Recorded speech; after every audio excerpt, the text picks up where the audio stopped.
All right, ladies and gentlemen, we are back. We're back live here. Excuse that I made a mistake and ended the live. But we're back here again. We are encouraging all of you, asking as many of you as possible to definitely consider donating to the Darlington Band program. Again, be sure that you donate. Consider donating to the Darlington Band program. We are doing a good work here. We have a lot of things that are going on, a lot of things that are transpiring, and we definitely would love and appreciate your financial help and assistance in contributing to the Darlington Band program. I have one of my very own with us on today. I got one of my very own with us on today. Um, uh, Give me a second.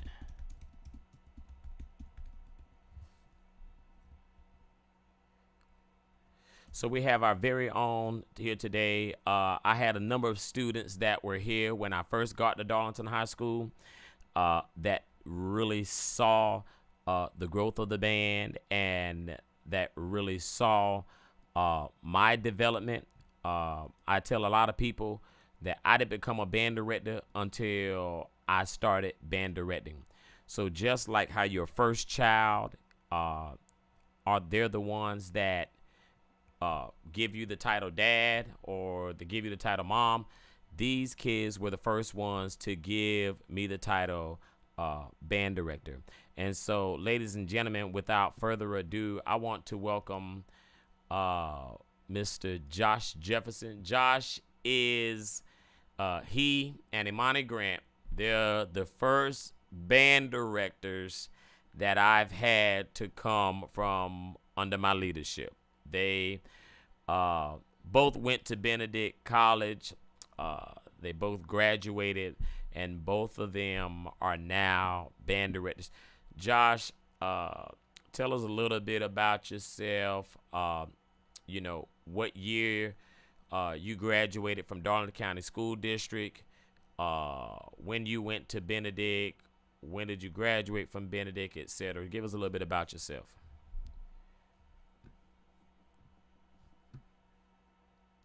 Let me see. Okay, there you go.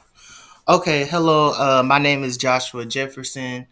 I started on the band my freshman year of 2015, Mr. Johnson's first year, and then I Mm-hmm. graduated from Mayo High School in 2019. But I was on the band all 4 years. Then I went to Benedict College, major in music with a minor in education. Was there from 2019 and graduated a year ago in 2023. And now I'm officially a band director at Lee Central Middle and Lee Central High School. And all my years being on the band from high school to college really shaped me and, made me come out my shell a lot. Because, when I was in high school, Mr. Johnson gave me the position to be a section leader. And, back then I was, a little quiet, Josh. Ain't really said too much, do what you asked me to do. But I'm glad that I was able to get that position because it really, made me get out my comfort zone, teaching parts, telling and instructing people what to do. And I just really enjoyed being on the band all of those years because it really just showed me what it's really like to be a musician, constantly being at practice, practicing for long hours. Yes, it's something everybody doesn't love to do. Mm-hmm. But since I was used to that when Johnson came, when I went to Benedict College, it was nothing, Absolutely. Going to practice every day, it was nothing because I was used to that and traveling as well. I was used to that too. So I just, was able to get many opportunities, starting out from Darlington High School and even going Mm-hmm. to Benedict, being in Honda and being in Macy's. So I really enjoyed it.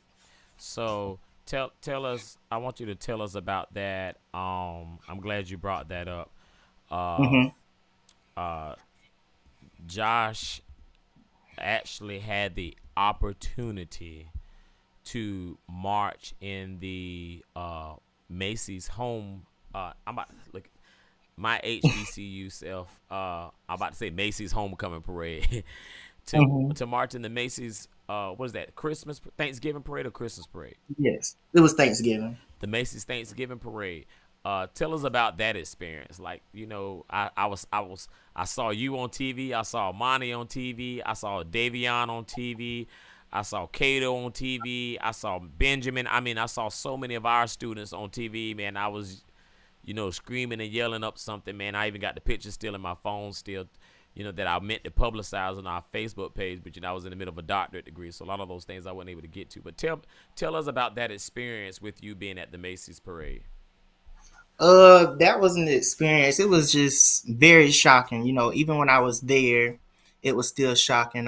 What we did was, I know we left early in the morning. It might have been about Mm-hmm. 3 o'clock, 4 o'clock in the morning. Mm-hmm. Basically, was on the road all day, and we Mm-hmm. went to New York, and we were there for a whole week. We had various things to do. If we wasn't on tour, Mm-hmm. being tourists, we was going places performing. Like I was in the Macy's parade, but I also got to be in the Today Show on the Wow. morning show. Wow. Me, Wow. Kenny Rail, and Davion, Wow. all three of us from Darlington, we was able to do that because I Wow. remember when we was in the break room before we got on air, the three of us took a picture because we always from Wow. Darlington. Wow. So that was a big thing for me too, because the whole band wasn't able to go. It was just like a small select, and they Mm-hmm. picked us, so we was able to do that. I know we performed in Central Park, we Mm-hmm. performed in Harlem, and we Wow. just was busy. We was busy, like we was going different places. But when we did the Macy's Thanksgiving parade, that was just very shocking. Like, because this is a thing that's on TV, it's Mm-hmm. nationwide, everybody's looking at it, and the fact that Benedict College was able to go, because Benedict College is an HBCU, and I feel like Right. sometimes that HBCU can be a little overlooked, but for Absolutely. us to go, Absolutely. that really put the school on the map, and that was just one of the greatest highlights. That was my senior year, so I feel like I left with a bang. So For the, Josh, so how does it feel uh to be of so many branding experiences? Because when you were at Darlington, you were a part of a huge branding experience because mhm, you saw the band. Let's talk about that for a little bit. When you mhm, first got on the band and I first walked in there, this was actually what we uh walked into. mhm, Uh, if I can, if it would allow me to uh share my screen, this is mhm, actually. Hold 1 second.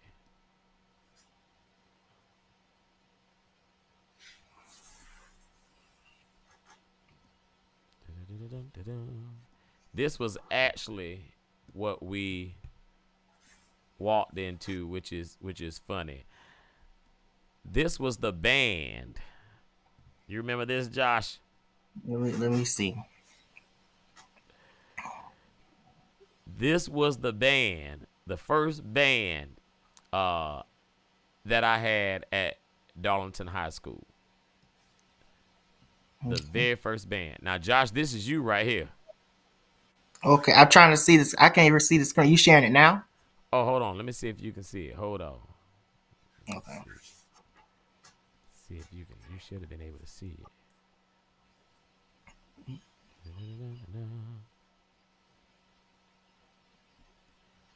Hold on.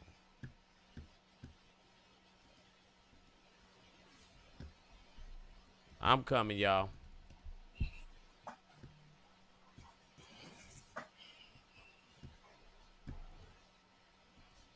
I'm trying to see my. It should be on the screen, but I know Facebook and YouTube Okay, got probably able you. to see it. I don't know if they can see it or not. I don't know. Okay. That looks What the crazy. picture? It's just a picture of us as a It's a group. picture of the first year. Mm-hmm. It's a picture of the first year. I'm trying to. Oh, there it go. There it is. Hold on. Can you see it Okay. now, Josh? Because I Well, got the option where it says share my screen and mute, but let me see. I can't see it. see if you can see it. But y'all, this is the band my first year. This is my first year at Darlington High School. As y'all can see, that's Josh over there in the top right hand corner playing the trombone. And so, Mm-hmm. yeah, unfortunately, I don't know why it won't uh Allow me to see it. Can you see? Is it still not showing it, Josh? It's still not showing on my end, Doggone it. Okay. but yeah. So that was the first band, and Hmm. I'm gonna be petty, Josh. I gotta show a picture of you your first year. Oh God, I know I look like a baby for real. Look, y'all, this was Josh when I first met Josh. This was uh what he looked like. Now y'all see him, with the facial hair and Oh God. deep voice. He's uh definitely much different than what he was. As a matter of fact, I'm gonna be petty, Josh, and put this one up here, y'all. Oh God. This and Josh, you're gonna have to go back and watch this. Look at this Hmm. on Facebook once the time permits. I Okay. don't, doggone it, why it won't? Hold on. Well, y'all, this is whatever this. I don't know why it wanna. Oh, here we go. This is Josh, y'all. This is the Josh I met Oh, in oh God. 2015. Oh God. Josh Jefferson, y'all. Now, dang, Josh, I wish you could see this picture. I can't. Let me see. Let me look. I'm gonna look and see if I can see it on my phone on Facebook. I'm on my Look on laptop your now. phone on Facebook, Josh. I just need your opinion on this picture. I just need your opinion and take on this picture. I want to talk about your experience during these days, during these Okay. treasurable moments. Uh, Okay. see, during these days. Okay. I got Do you it. I see that, see it. Josh? Yeah, I see That's the Josh Jefferson I remember. it. Look, so going from that particular person, going from Josh, to Mr. Jefferson, what has that transition been like? And how do you feel that the Darlington's band program, had assisted you in that capacity? Okay. Okay. So I know back then that was my first year fresh new. I was in middle school, coming from going to ninth grade. Mm-hmm. So I kind of had an idea of marching band, but I Mm-hmm. didn't fully know because my brother and sister was on it. I knew it Mm-hmm. was something I wanted to do. But that year, I was one of the youngest kids on Mm-hmm. the band, especially in my section. Everybody Mm-hmm. was older than me. So of course it was like, okay, I want to sound good. I want to look good. I want to look like the people that's older than me. Look, because I remember Maurice, Mm-hmm. Jameson, Mm-hmm. Javaria. Mm-hmm. So, we was a small section back Mm-hmm. then. Yep. So, you know, I feel like that was a great experience because, I got to learn from all of them. Mm-hmm. And I felt like I held my own. I had a lot Absolutely. to learn from them. But Jameson, Javaria, they really helped me a lot. Especially because I was on the band with them longer. I know Maurice, he was a senior that year. Right, But right, right. yeah, so freshman year, it was an experience because, You did I march with think, Maurice. That mm-hmm, is yep, right. I'm Okay. on 1 year. That is right. So yeah, that was an experience, and then it was just also, I guess, great to be with my classmates because I know the year before you came, a lot of them was on marching band. I wanted to do it, Mm-hmm. but I know my parents like we want to let you wait until ninth grade, so I had to wait till Mm-hmm. ninth grade.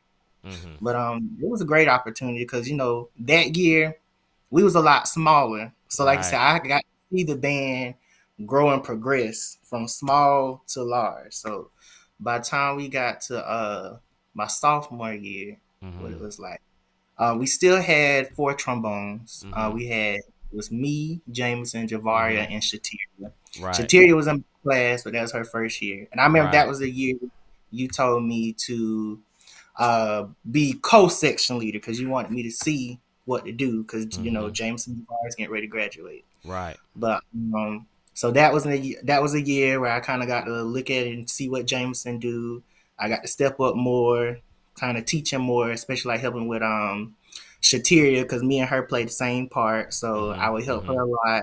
That's how me and her became close because we end up becoming section leaders together Absolutely. as well. When Absolutely. I was head section leader, she was co-section leader, and she was really somebody that also helped me out too. Because like I was Mm-hmm. saying, with me, being a leadership position, sometimes that was easy, sometimes that was hard because I know Mm-hmm. sometimes I was the person that don't say too much. So me and her, we made a good team Absolutely. because I was more. I know I taught the parts very well. Mm-hmm. She was more the disciplinary Mm-hmm.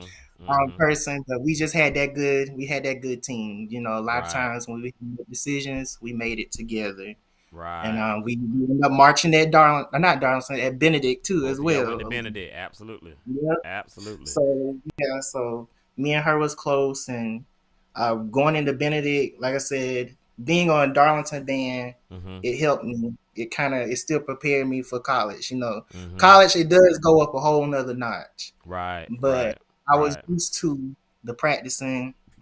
I was used to how section leaders are supposed to run stuff. Mm-hmm. I was used to learning stuff quick. In college, you gotta learn stuff like that. They pass out a lot of music. You Yep. gotta know it by Yep. the Yep. week. They shaking the tree. They Yep. had a lot of stuff. We traveling, so all of that just helped me. It helped me to become a better leader. It helped me Mm-hmm. become a better musician because what I learned overall is the best way to teach is, of course, being an example. Absolutely. So it just taught me how to be the example, hold myself accountable, and just even graduating last year and become a teacher now. Mm-hmm. I learned that you still got a lot to learn. You don't know it all right Right. away, Right. especially with the band program that I'm at, Lee Central High School. We haven't had a band in years. Mm-hmm. I Mm-hmm. think when the pandemic started, they haven't had a band. And Mm-hmm. the teacher that was there before me, he wasn't. He did concert band, but he didn't do Mm-hmm. marching band. So Right. when I got there, the kids didn't know anything about marching band. Wow. So this is year 2, and I Right. can honestly see a big growth from it. But I think a lot of times I like to be hard on the kids. I Mm-hmm. like to be hard. Like, it's not. But I think I be thinking about Darlington. I done been at Darlington so long, been at Benedict so long, but band programs take time to grow. And Absolutely. yeah, and then Absolutely. because I grew with you, so that's the Absolutely. thing I have to remember. Yeah, Absolutely. but yeah. And so, you said something that was very keen. Mhm. You talked about number one, everybody. I want everybody to know that Josh came when Josh is really more so my partner than my student. He's more so uh uh he was more so a partner in this initiative than he was a student.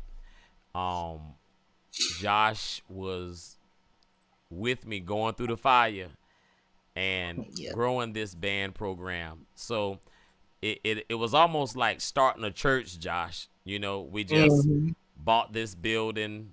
Uh, we just bought this building. Recruited members, and those members recruited members, and those members recruited members. I mean, you were part of the band when we went from 35 to 220. Right. You got to see all that, and witness that. Hmm. But not only to say that you were a part of that, but to also say that you helped build that.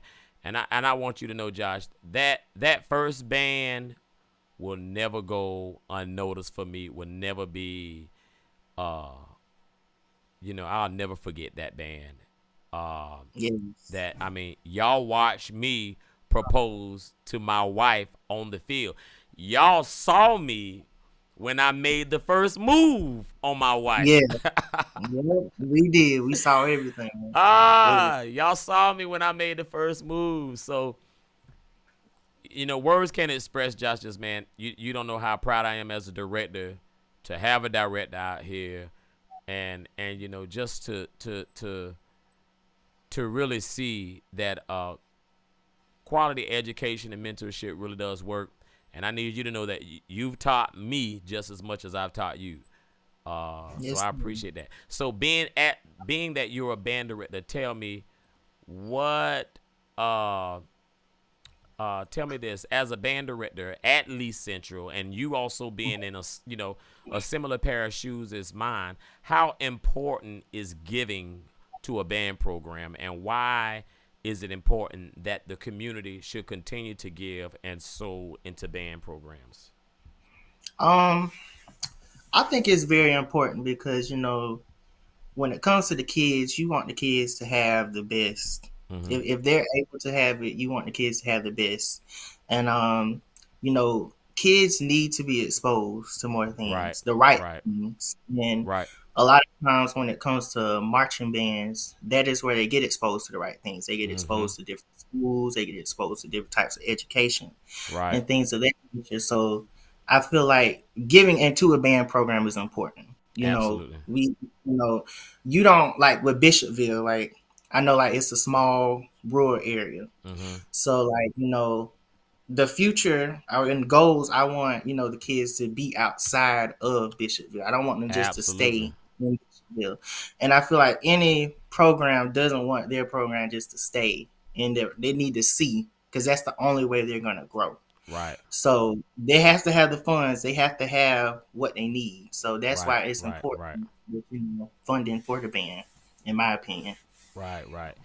Well, again, ladies and gentlemen, uh, here you have it. Our very own. Uh, I'm not old enough to be his dad, but that's Josh is my guy. That's my guy. Josh's brother and I marched together under Mr. Stackhouse. Mr. Stackhouse had a great program. It was like 6, 7 band directors that came from under Mr. Stackhouse. So and a matter of fact, Stack coming up here next. So Nope. y'all make sure y'all stay tuned for that. We got Stackhouse in the building. But Josh, I appreciate you. Anything I can ever do, your arrangements, field, whatever you need to do, you got. So I Yes, got to sir. pass Thank by you. your school uh, on my way to work every morning anyway. So whatever I can do, Okay. man, you let me know. Yes, sir. Thank you. I appreciate you for this Appreciate you, opportunity. Josh. Thanks again. Yes, All right, sir. bye. Bye. All right, again, ladies and gentlemen, that was uh, Josh Jefferson. That was Josh Jefferson again, one of my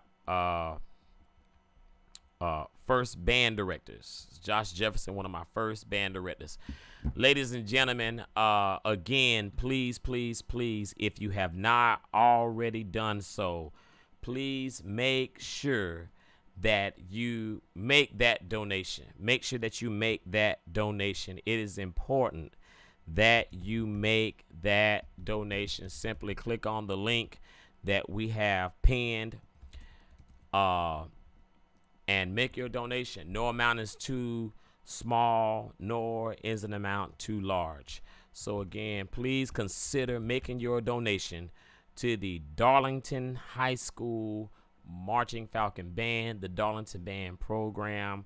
We are looking for good sponsors, water, whatever you may have to contribute to the success of the brand program. Again, we are extremely excited about what our school district is doing for the band and what our community is doing for the band.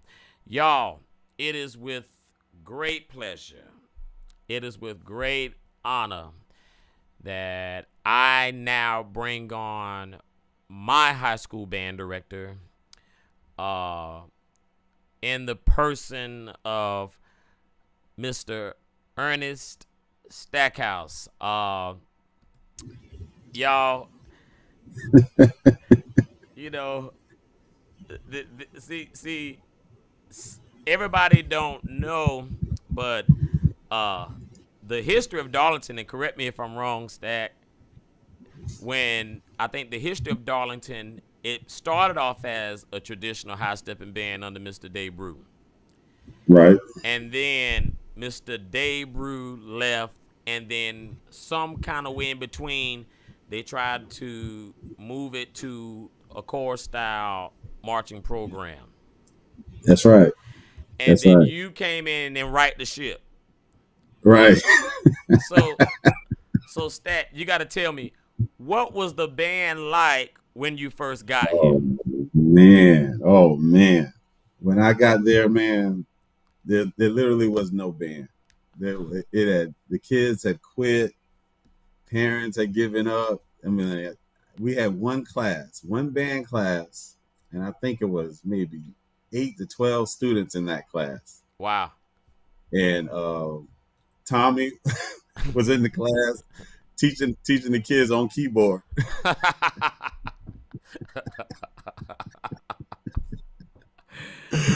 And it just so happened that the principal at that time, Dr. Thompson, he was a FAMU graduate.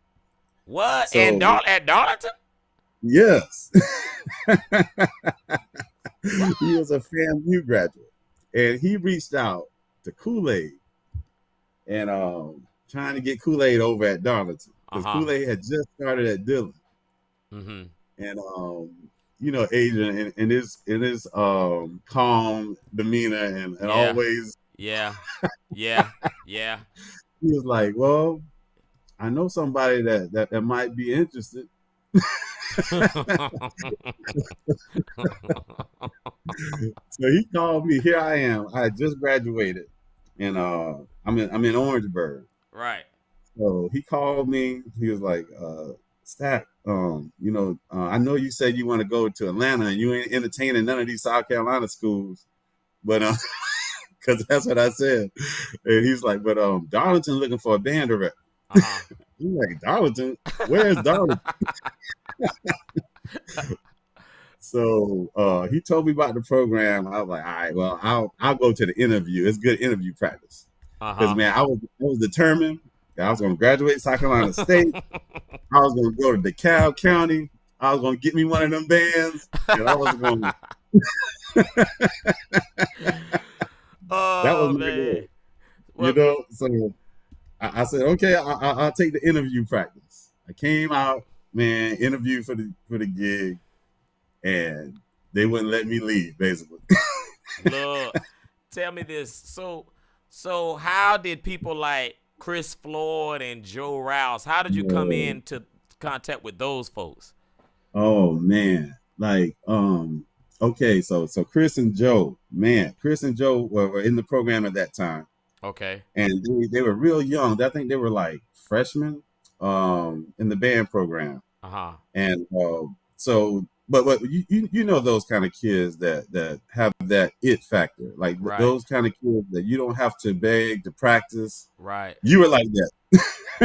Look, you kind of kids that you don't have to push at all. That was Joe and Chris. Wow. You didn't have to beg us to practice, but you had to beg us to go home.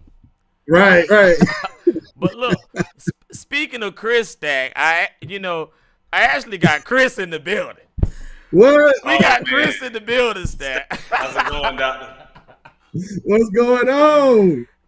I just appreciate that you had these kind words in my absence. I was worried about which stories were going to come out about me because it could go either way. I was worried. Chris, hey. We will talk bad about you on there. Yeah, not on there, Chris. We on the school page. Yeah, we'll keep those in the back pocket. Look, Chris, I got a question. You got to tell me. So, Mr. Stackhouse just walked in the door. How was it? What was the look? What was the thought? What was it? I'm gonna tell you what, because I really equated to it was the same feeling I felt my first day at my first college band practice. So we saw him walk in. He, you know how Stack do. He got that stern look on his face. So we really don't know what to expect from him because he hasn't said a word yet. He's just looking at us. But, we were excited because we were just tired of the band being what it was at that time. Right, so we were ready for a change. And we felt like that was what was going to happen. So whatever his plan was, we was with him. We was ready to go. Right. So, Chris, you didn't play baritone initially. No, not at all. Tell us the story about apparently Stack was upset that he had a straight whirlwind band. Well, like he said, all of the brass players had quit. Everybody was gone, and a lot of people just weren't willing. They either weren't willing to come back, or they were on their way to graduating, so they wasn't really worrying about it. And so we had that first year was rough. So the baritone section was the tenor saxes. What? Yeah. and so Yeah, so your low brass, that was all tenor sax that year, and there's tapes and there's footage, and I Yeah. remember a few of those tapes where we reviewed the judges' comments, and he was saying, I don't know how he got those tenor sax players to get that kind of sound out of those horns. Stack, tell me if I'm wrong now. No, And I think it was true. Capital City Classic, but I can't remember. But I just remember that being on one of the tapes, and we just laughed about that because we were famously the only tenor sax section that could splat. Yeah. It was me, Joe, and Mario Allen. And when I tell you we were putting air through those tenor saxes. Yeah. I don't know how they did it to this day. Man, we had a job needed to be done, and we had to do it. Right. But then, we got through that first season. It was rough. And so we started, I think it was like the first day of spring drills. And Stack called us in his office, and it wasn't a question. It was, y'all are playing baritone now.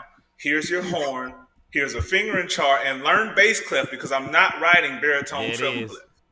There it is. That's exactly how it went. It's exactly how it went. And so from then on, I was locked in. I was going to learn that instrument. So Stack, the first Darlington High School drill. What was it? In the Stone. It was in the Stone. And it's funny because you went to Cookman. Let it be written. Now, Stack, let me ask this. So you chose, and I'm asking, just in comparison to myself with what I did. You coming out, you fresh out the 101. Green, fresh out school, green, no experience. I'm in Laos and T's ear all the time, talking to Kool-Aid, trying to get some insight on what I should be doing. So that first show, I didn't even write, Brandon. I didn't write that show. I did a stock arrangement of In the Stone. It was a whole EWF show. We did In the Stone. We did what's that other tune, Chris? We did Boogie Wonderland. Boogie Wonderland. And Fantasy or something like that. I can't remember the ballad at the moment. After Love Was Gone, I think it was. No, I think it was. Yes, it was. Yeah, After Love Was Gone. Yep, it was an EWF show. So all stock arrangements. Horrible decision. No brass. Man, and so going to that second year, Chris, did y'all move to all the brass instruments that second year? Yes, we were ready by summer drills. Really? Yep. Yes. We moved. I moved all my clarinets and flutes to trumpet. Clarinets went to trumpet. All of the saxes went to French horn. All the tenor saxes went to baritone. Yep. And then you had a few stragglers that got placement. It was Shante on trombone and who else? Shante, on trombone, and who else? That first year. The first year was Shante. Man, you're talking 20 plus years. I'm thinking. I know. Sheesh. Hey, you had tubas though. We had Kendrick on baritone. Yeah, that's one thing Darlington has never been without. Tubas. We're gonna have a sousaphone section. Okay. Tubas. When we was a 30-piece band, we had 3 sousaphones. We had a sousaphone per 10 people. On that band. 10% of the band was tubas. Was sousaphone. Yes. All tubas. Straight Miles College, but the miniature version. Hey man, look, I never forget when I first joined Darlington's band. Man, them boys got me right real quick. Them boys got me right, and you had it tough because you had Tracy, Presley, Brian, Brian, Josh. Josh. Look, and you were going to get it from Josh because I remember Josh's freshman year. And they brought him in. So it was your turn. Man, look, Stack, we gotta fast forward a little bit. Okay. We gotta fast forward to this year here. Oh wow. Oh Where man, you yes get that sir. picture from? Now, Stack, I always wanted to ask you this question. Chris, I need you to weigh in on this. I got you. Cause you was one of the first ones to put this on. Look, that's a funny story. So we I did ain't a been lot as of Chris high fall fundraisers. You kidding me? Listen, Chris. we were proud of that uniform. We were proud, okay? We worked very hard to earn those uniforms. Stacking my life. Woo. Oh my 'Cause I'm gonna God. tell you yes, what, we I did. sold a couple truckloads of fruit myself. Yeah. Listen here. We moved some fruit to get those uniforms. We I got to moved wear some that fruit, uniform baby. one time. Chris, We moved some fruit. let me tell you something, boy. I'm gonna tell you the funniest thing ever. I said, man, them uniforms look just like fam. I mean, Bam. things look familiar. The If you whole know Stat, you know how much of a fan he is. man, Even you though, understand? Yeah. And even you know though what, he is one-on-one. You know Stat. what? You know what? I always did that because I always like being different. And all the bands in South Carolina was straight up That's South true. Carolina State Uh-huh. at that Mhm. time. At that Mhm. time. So I was like, you know what? They're the 101. I'm gonna be the 100. And he did that. Let me interject though. Fast forward, my first year at state, I was so proud to see the Daughters and Falcons in those uniforms because, again, like he said, they looked like no one else there. Mhm. Yep. Mhm. You Mhm. saw that thing, and they stood out from Yep. everyone else. I was proud to see that. I stood over there with my garnet and blue on. I said, "Yeah, that's Darlington over there." Man, That's right. look, That's right. man. I never forget. Stat was going overboard, Chris. Just got paid. Open my heart.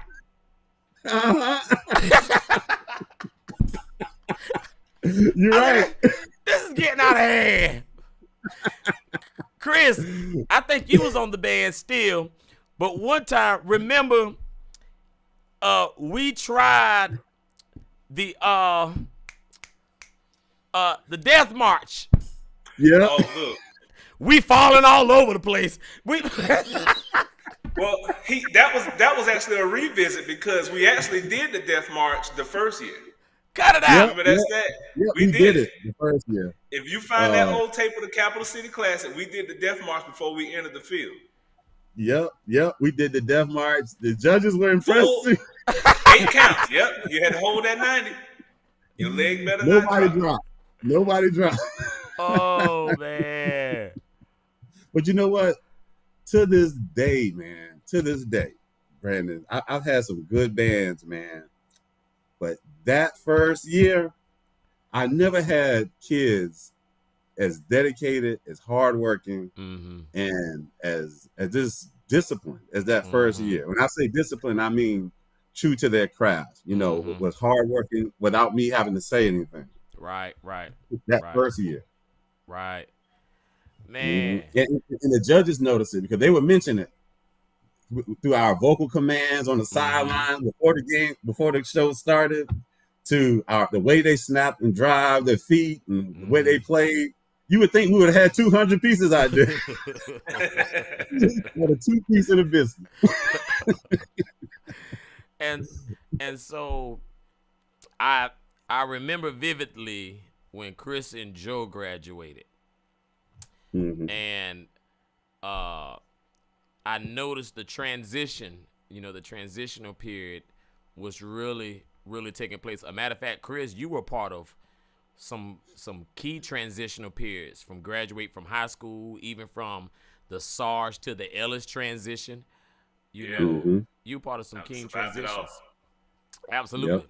A matter of fact, I remember when Mr. Stackhouse took us. I can't remember we were at Kappa City Classic or wherever, but I don't know who called Just Got Paid in the stadium, and it was all off. We all playing it all over. It was horrible.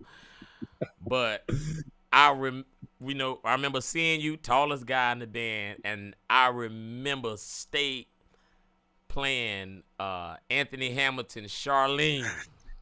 Yeah. Yeah. Yes, sir. And the tuba part, the whole nine. I'm like, okay, hey, I'm going to State. Hey, hold on, wait a minute. Right. Wait a minute now. Chris, now you remember what school did Brandon want to go to when he was in? You want me to put this information out here? I put it on the record. Brandon Johnson was supposed to go to Jackson State University. He taught. Let me tell you, because it's funny. When we were in school, I was the Cookman head. I was locked down on going to Cookman, and Brandon would argue me down for no end about how Cookman could not handle Jackson. And Brandon would argue anybody about Jackson State. You couldn't tell him nothing about Jackson, and he did not want to hear anything you had to say negative about him. And so I go to State, he goes to Cookman. That's how life turns sometimes. Look, that was through me for a loop. Let me tell you something. Your Wildcat family know. They know now. Man, look, I'm gonna tell you. Let me tell y'all about Stack. So when I was making the decision, Stack can tell you, I waited till like days before band camp. Yeah. And Stack called me and was like, all right, what school you go to? I'm like, I don't know, Mr. Stack. I got 24 hours. I waited till the last minute. Yep. And decided I was going to go to Bethune-Cookman. But I'm going to tell you why, I end up going to Cookman. Stack can tell you, please don't nobody up here judge me, please. Lord forgive me. But I was so tired of church. Oh, my God. Stack, no. I'll be on the band field. My mama them be over there waving me down to come off the field to go to Bible study. I make region. I make all state. They got a service over at in Furman or some way in Greenville. I got to go to convocation. They going to find some kind of way to have a service wherever the band is. So that's all. I was tired of it. They're not going to find a service in Florida. Let me tell you, they ain't going to find no service in Florida. I was backsliding with a purpose. I got to go. I got to get out of here for a little bit. But man, them was some of the best days of my life, and I never forget randomly running into you, Chris. And one year, I randomly ran into Stack at the Florida Classic. You remember that, Stack? Yep. But you know what I hear, dog? Yeah. But it was always cool because I know I would be at Honda Battle of the Bands and you'd shout my name from the stand like, oh, what up? So I always thought it was cool to be on those platforms and to be from Darlington. Yes. To be from Darlington. So I always thought that was because that was back then.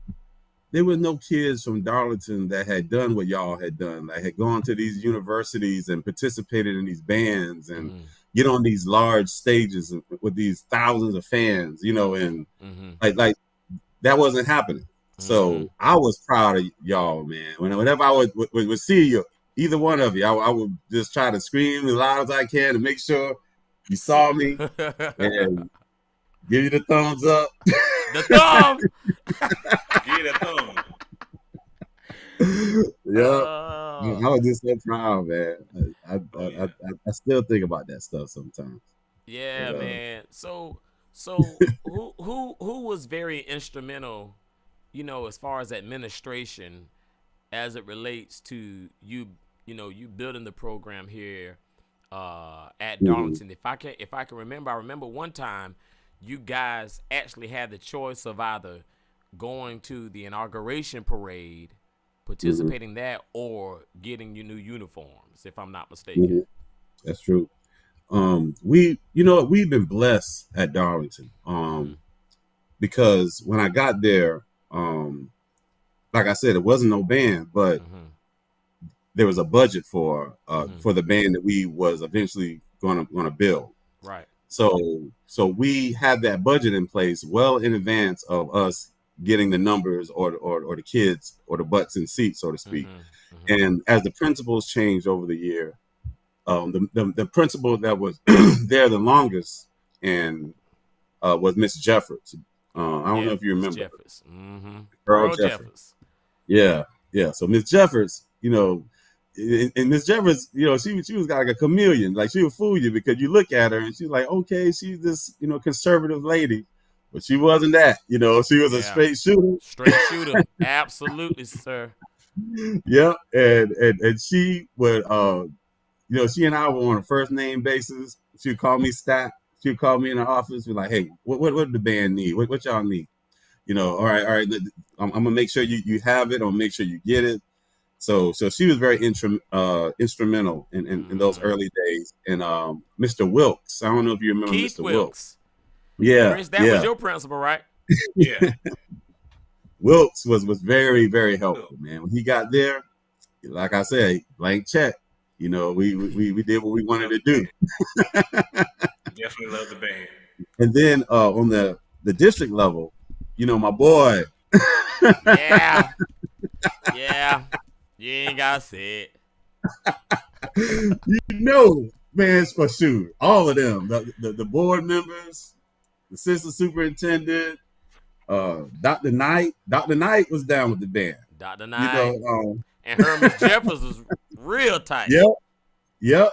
So early on, when the band started getting popular around town and things, we would get a little flack about what the girls would wear sometimes. And I don't know if I can say this on live broadcast, but I'm gonna say it anyway. But Dr. Knight would bring me into the office, and she was like, "Ernest, I'm getting calls about what the girls are wearing, and such and such and such and such." And I'm like, yeah, I don't understand what the problem is, because this so and so band wear the same outfit and all the whole nine. Right. And she would just tell me flat out, like, Ernest, you need to get you some white kids on the band. I was like, yes, ma'am. So I did that, and sure enough, a lot of the problems I was experiencing went away. but I was blessed to have administrators and leaders like that understood what I was trying to do and supported me no matter what. Right. Right. And fortunately, Darlington has had a great history with that. With putting the right people in position to carry on visions. When I got the call to come to Darlington High School, I got the call from Jane Lloyd. Wow. She called me. I was in Daytona Beach, Chris. I had a house, 3 cars. I'm living the life. I'm like, I'm not going back to the church. Go back home. I'm not going back. I'm staying in Daytona. I'm not going back. You know what that was? I remember you went back and forth with that. Yeah. Somebody sent some prayers up in South Carolina. Man, they brought you home. Listen. Yeah. Let me tell you. Chris, you didn't want to go initially. You didn't want to go. That's all that was. Initially. Hey, remember, I told y'all, I said, I'm going to give them 1 year. Yeah. And Bethune-Cookman, because I was working at Bethune-Cookman, and they actually put me on a sabbatical so that I could still be employed with the school and still be able to do what I need to do in Darlington and come back. And that I would be traveling back and forth to Florida like every other week.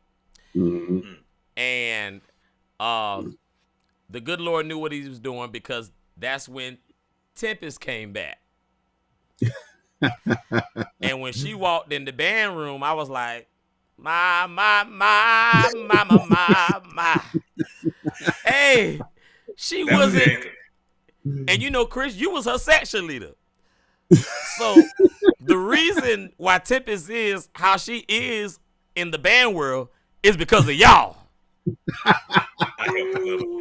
Tempest was my soldier. Like Yeah, Stack said, as a band director, you never had to ask anyone twice. When I needed yeah, something done within the section, I never had to ask Tempest twice. It was done. yeah, So Really? that was always yeah, my soldier in the section. Like she yeah, just took everything. So Wow. Tempest, she was great. yeah. I could vouch for that. Yeah, she was a Yes, straight soldier. She was gonna get the job done. get it I done. tell you that. Look, and Stack can tell you, me and Tempest could not stand each No. other. Well, I knew that, and that's why it was like very shocking at first. I was like, okay, that's Yeah, surprising. yeah. They couldn't stand each other before. I don't know what it was. Where and you know Stack, I call Stack. I was like, Stack, dawg, me and Tempest, Gavin's in a relationship. He's like, now hold on. You know he do that. Now hold on. I can hear him now. To my trombone, basketball, track, tennis. Well. First of all, I ain't never heard of Tempest dating nobody. So I'm like, and then I know she didn't like you. So Right. I'm like, wait a minute. Right. Man, because you know, what's going on? when I first met her, you know, because Tempest, you know, basketball, all-time Yeah. quarterback, you know, Yeah. she wasn't about all that girl stuff. But so when I first met her, nice dress, locks, I'm blown away. And so when I saw her, the first thing I said was, "Oh wow, where's the baller shorts?" And she punched me in my chest. She punched me in my chest right here in front of the kids in the bedroom. Cave your chest in. Came a chase this. That I'm walking to the office like this, trying to find some Benadryl or a Tylenol or something. Yeah. Came a chest in. When you said Tempest, though, I was like, wait a minute, because the last time we heard from Tempest, she was like in Japan somewhere. Yeah. Yeah. So I'm like, Tempest is back in Darlington. Yeah. She was back. And so that's what happened. When I got back to Darlington, man, the administration, the community, alumni, everybody was so supportive. And then I fell in love. Yeah. And I'm still here. Right. I'm still here. Wow. But man, this people don't realize the rich legacy and traditions of this place. You know, I wanted to ask you that, like how do you internalize that on a day-to-day basis, knowing that you started in this program and what you see now, what you deal with now? Man, it's almost living a prophecy, you know. It's like a continuation from you guys. I remember when you was band directing and Chris was assistant directing. And I remember that year so vividly because you would be in the room working the devil out of the brass. And Chris would come back. I never forget, you passed out General Lee March. Yep. I walked in the room to get my bag. Them woodwinds and they having an asthma attack, sweat off. And when they brought the band back together, they played the mess out that General Lee. Yep, we And sure did. To see the transitions and the legacy from the forefathers, I often stand in disbelief, but it also proves that succession is imperative. That's right. And knowing that each band director had their different methods but had the same goal. That's right. And so it's always, and the crazy thing for me now is now I'm getting the kids of the kids that you taught and the kids that Wow. Chris marched with. For example, I was a clinician for West Florence High School last year for their county, their district, and saw Chris' son with an alto, with I think a tenor saxophone in his hand. Tenor sax. What? So the circles are Yes. turning now. Right. And so it's crazy. From you, then it came us, and now Yep. I have band directors that Wow. are now, and so it's That's amazing. crazy. You talking about Brittany K's kids. Yeah. You talking about Shantae, your drum major. Yeah. Her daughter plays baritone up here. Wow. I mean, it's just Jennifer Hudson, Yes. Jennifer Green, all of their kids. These kids are in the Wow. band now. And Brittany That thing is Cade so and old. Terrence has a daughter graduating this year. What? Are you serious? Absolutely. Wow. They got a daughter that's graduating, Stack. Cause you gotta remember, we remember when you brought EJ in the band room for the first time. Yep. And that dude's 19 now. 19. Man. 19. So Yes. that's why I wanted to definitely bring you guys on, to showcase Mhm.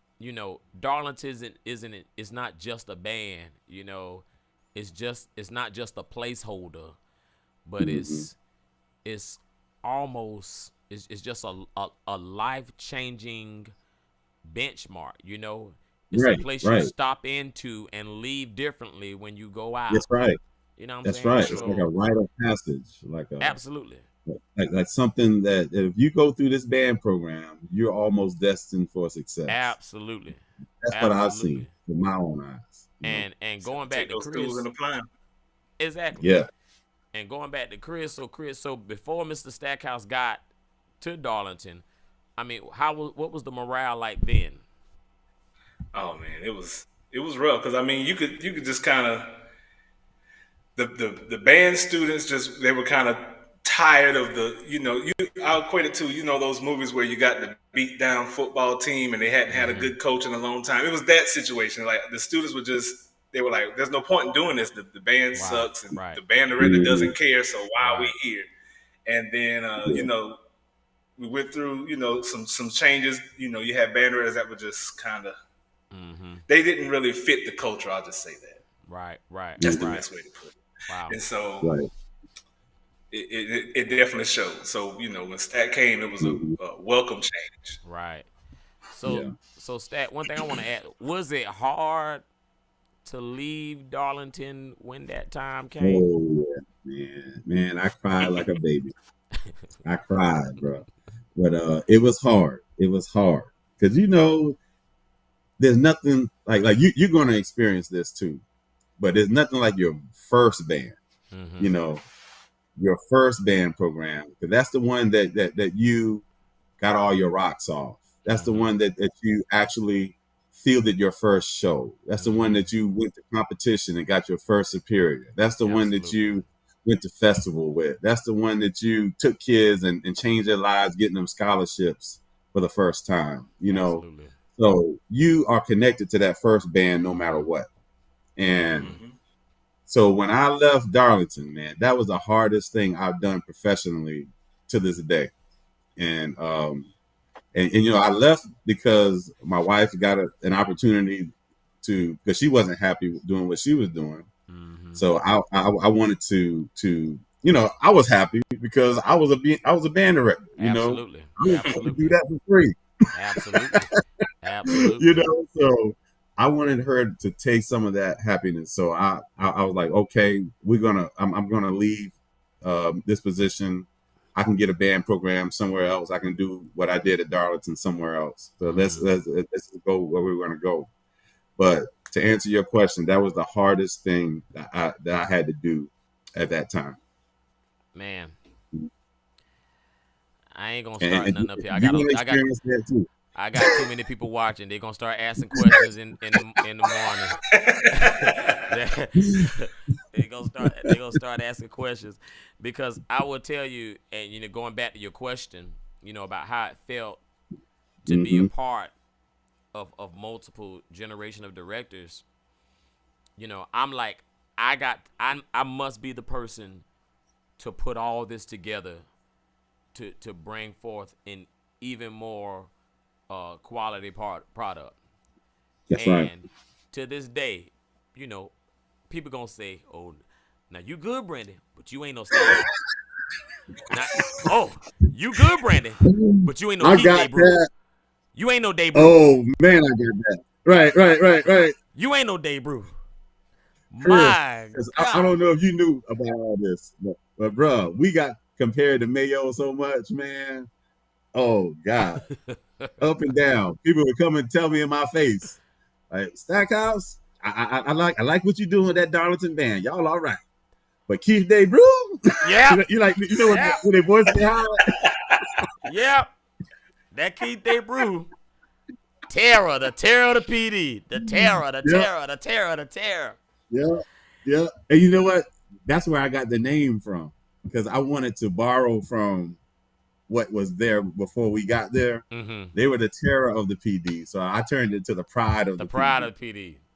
Yep, that's where it came from. And one thing I was glad about being from you all's time was that I lived a lot of the traditions.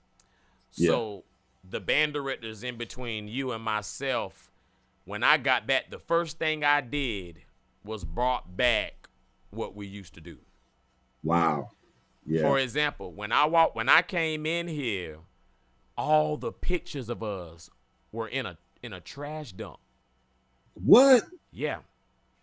The pictures had been taken off the wall. It was in a room where they housed things, and they were getting ready to throw it away. And I went back, and I paid some money, and I got some of the pictures reframed. And I put all the pictures back on the walls. Wow. All the pictures back on the walls. And, it was then I was like, I want to hit some marks with Darlington High School to show that we're capable of just being, because eventually we became a good, we had a good reputation for a marching band, and I did the same thing you did. Nobody was doing the Cookman style around here, so I'm like, hey, we hopping from the end zone, baby, let's go. You know what I'm saying?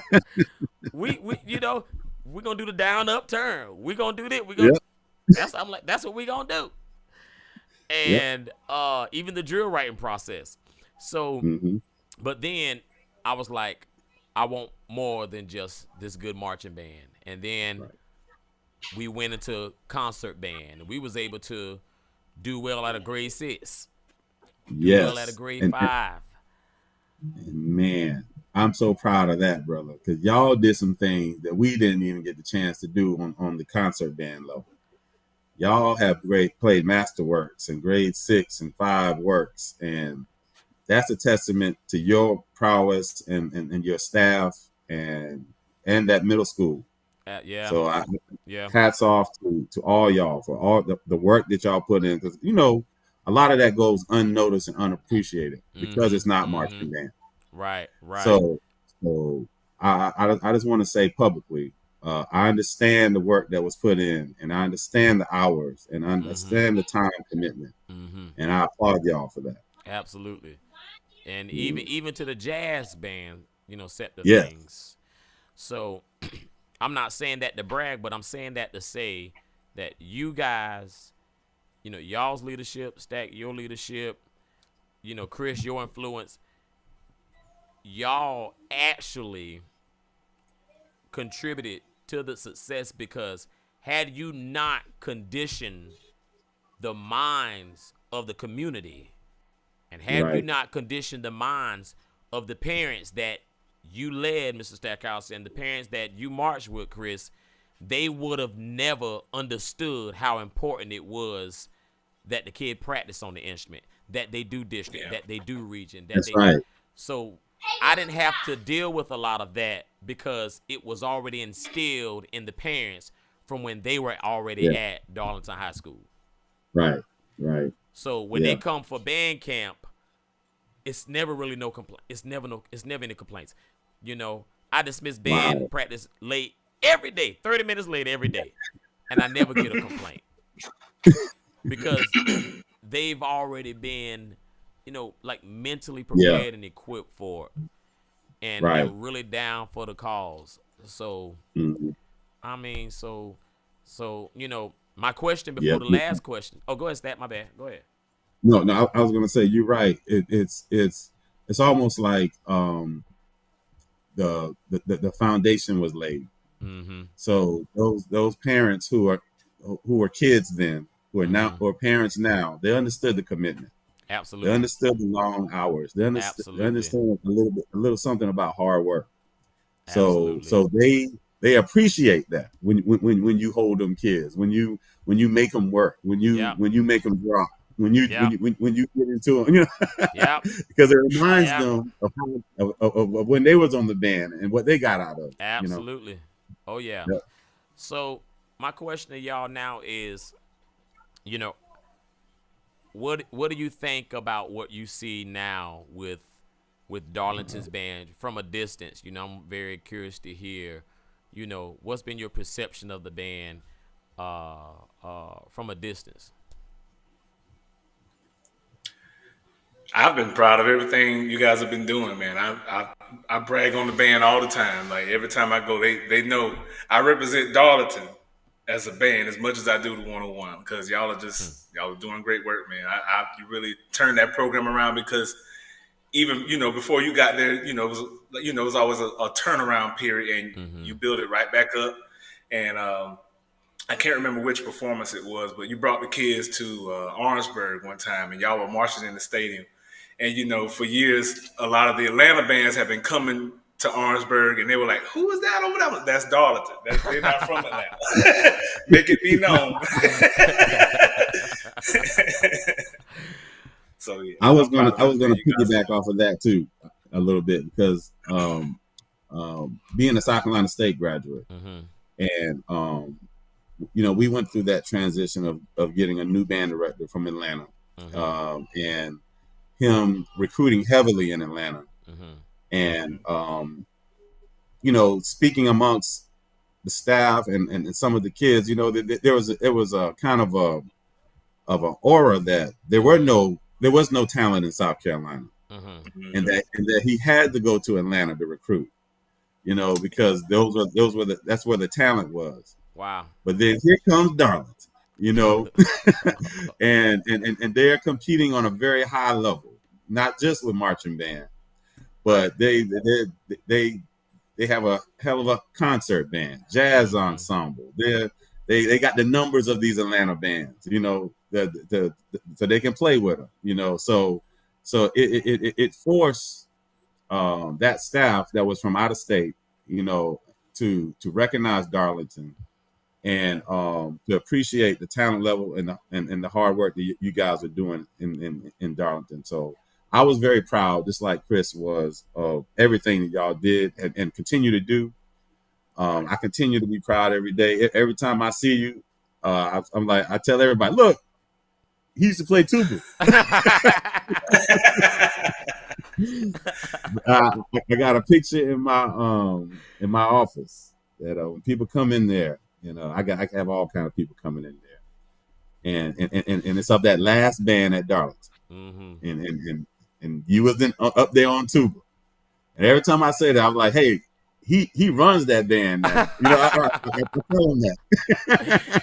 But you know, that band you left, remember the year you left, we was playing that OJ medley.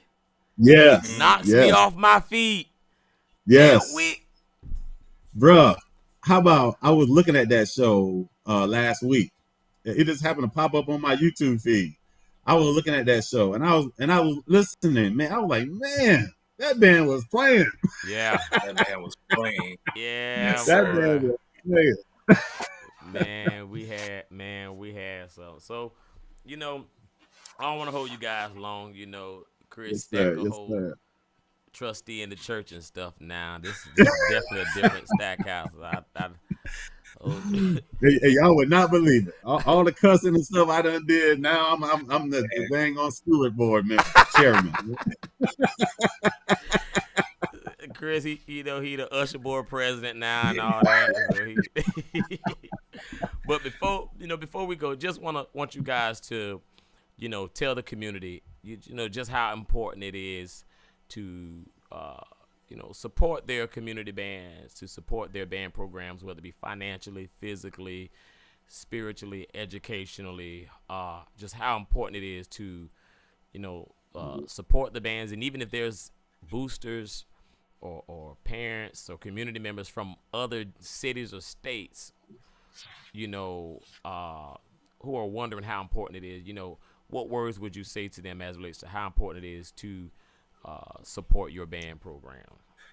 100%. Like it's very important because arts in general, and especially band, you never know what students that is a lifeline for them, and that's what's holding them together and keeping them in school. Right. And it teaches you so many life skills that you can apply that you will take with you the rest of your life. It teaches you discipline. It teaches you good study habits, time management. You pick all of that up from being a part of the band program and just being a part of the music program. So 100%, if you can support, do whatever you can, whether it's giving money, giving your time, whatever you can do is very important. Absolutely. And I would add that the proof is right here on this call.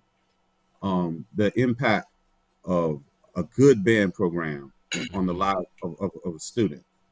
The impact that changed my life, changed the directory of my life. When I was a kid in the projects, and now I've done so many great things, had so many great experiences because of the simple fact that I could play the tuba a little bit, and then here's Brandon. He was that quiet choir boy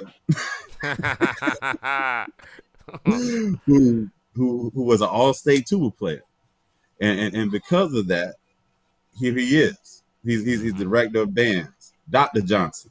Cut it out. Dr. J. Cut it out. And Chris, so talented, talented. Can play anything he pick up. But started out in a band program. And that band program nurtured his talent so that now he's played in front of audiences that we would never dream of getting in front of. Yep. And the talent level, it all began in high school band. So our school bands are important, and it's important to give back and support these band programs because they are the future. They provide an outlet and a pathway for our students to become great, just like these gentlemen that I'm on the call with. Wow. Y'all, again, we have the honorable, legendary Mr. Christopher Floyd, and Chris, and when we brought Chris on the call because when you think band alumni, one of the first people you're gonna think about is Chris Floyd. That's right. And not only him, but he and all his brothers. Yep. And y'all want to see a good argument during band practice? Because Chris, I remember when you had just bought that big green truck. What kind of that truck? Big green truck. That was a Suburban 2500. I don't know what I was doing getting that truck, but listen, I don't know either. you put some miles on that truck, okay?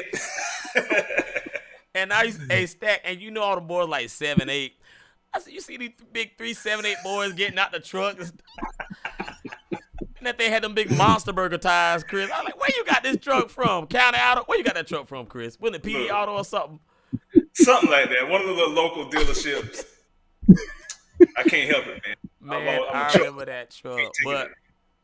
But your family, your mom, all of them, even to today, has been great support. You know, me and your youngest brother Aaron, we graduated together. That's my guy up here in the tuba section. So, and you know, everybody, Mr. Stackhouse, I wouldn't even be here in this position, and even where I'm at in life. I remember Mr. Stackhouse. I rode in every single one of Mr. Stackhouse's vehicles. Yep. Even after the deer hit, I rode in every one. And Mr. Stackhouse would drive me to those auditions. You know, make those provisions. Man, I you know, Mr. Stackhouse has really invested in me, my marriage. You know, just where I am, and I love Mr. Wells, Donovan Wells. I give. Wells, man, that's my boy. But Mr. Stackhouse has definitely molded me into the person I am today. My parents didn't trust nobody who wasn't in the church, but they trusted Mr. Stackhouse.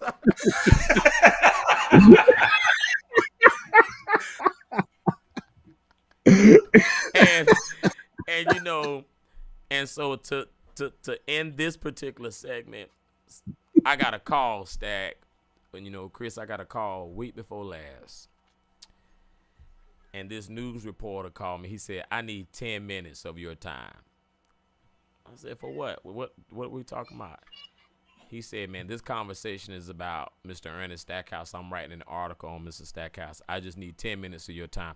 I said, sir, ain't no way in the world I can tell you all that man did for me in 10 minutes. there ain't no way. There's no way. There's no way. Wow. And he sat on the phone with me. I told him you can call me, and I stay an hour from school. So I said, you can call me on my way home, and I'll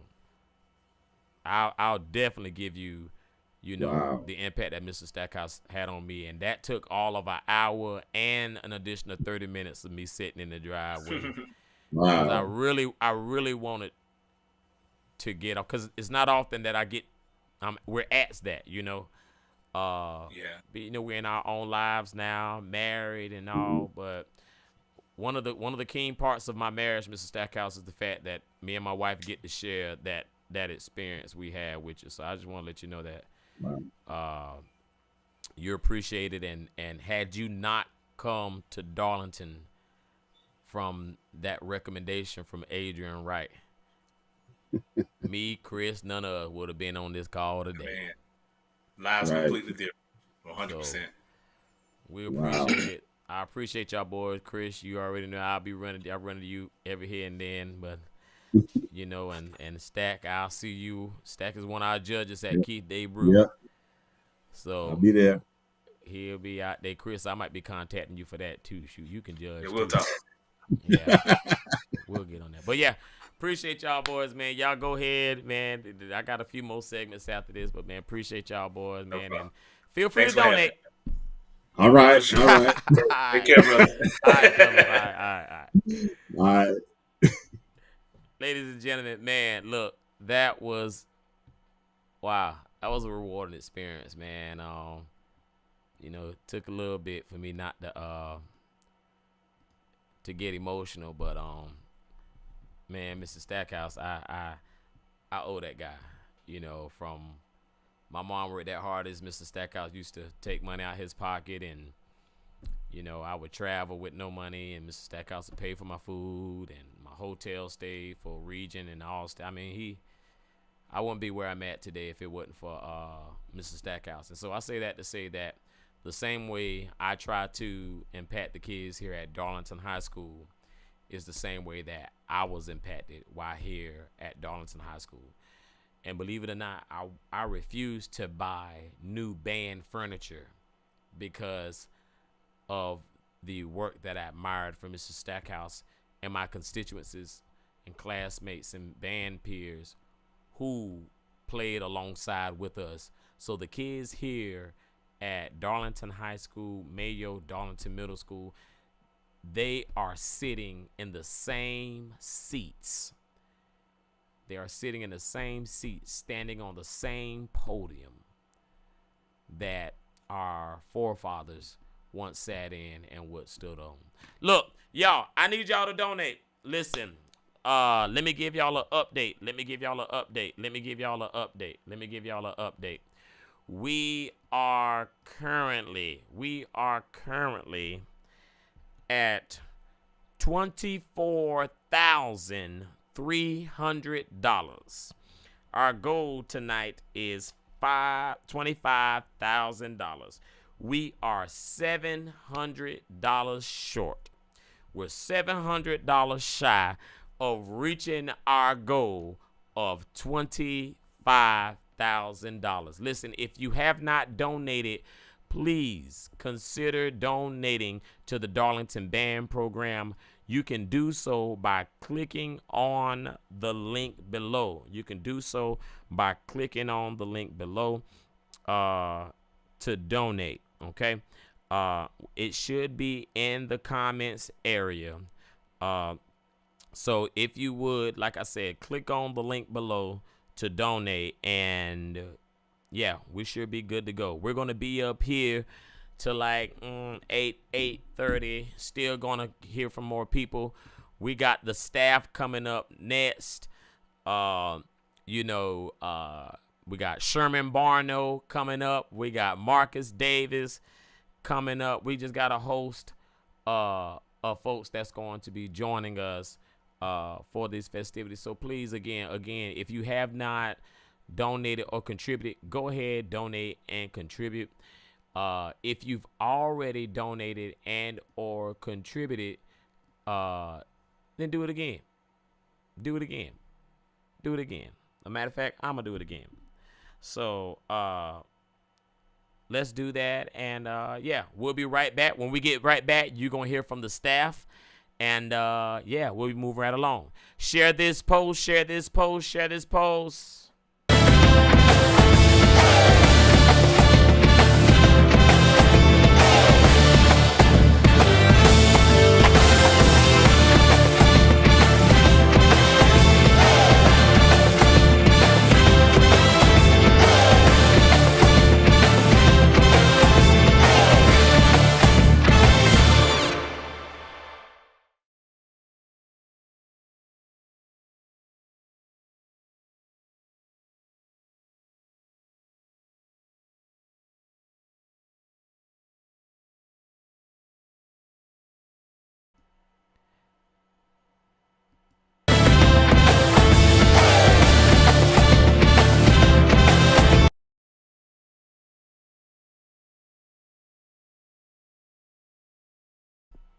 All right, y'all. We're back. I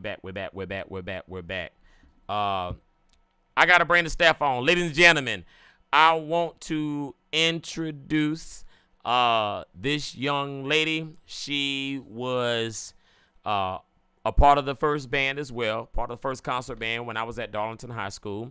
She went to Benedict College, played saxophone. Then I moved her on to trombone, and she went to Benedict College, marched the trombone in the Tiger Band of Distinction, and then she played the saxophone in jazz band and in concert band. Ladies and gentlemen, please join me in welcoming Miss Imani Grant. Miss Grant, where you at? I'm right here. All right, we got Miss Grant in the building. Next, I want to introduce to you guys. This guy has been. He is actually the longest tenured member of the band staff. He was a part of the band staff even when Mr. Stackhouse was the band director.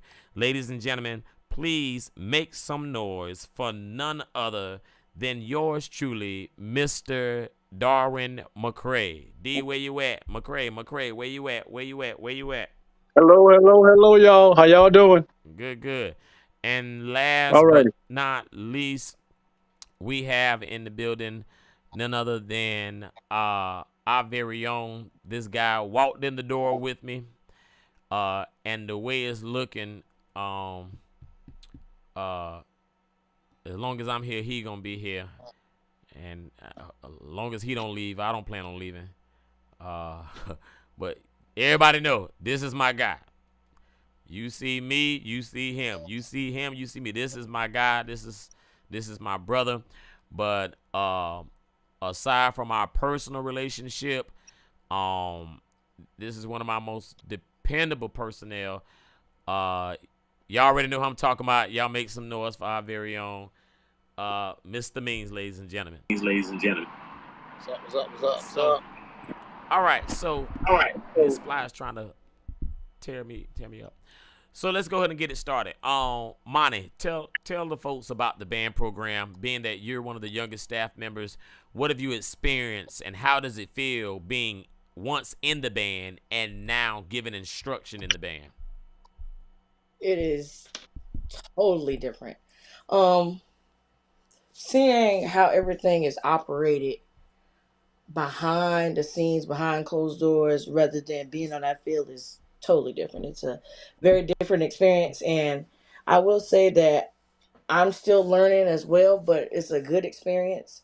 I would say that because I also teach chorus at the school, that being on that podium more now has helped and help increase my ability in my classrooms. But it's very different, and it's a very different experience giving instruction, especially when you have to give instruction to kids that are not even that 3, 4, maybe even 5 years apart from me.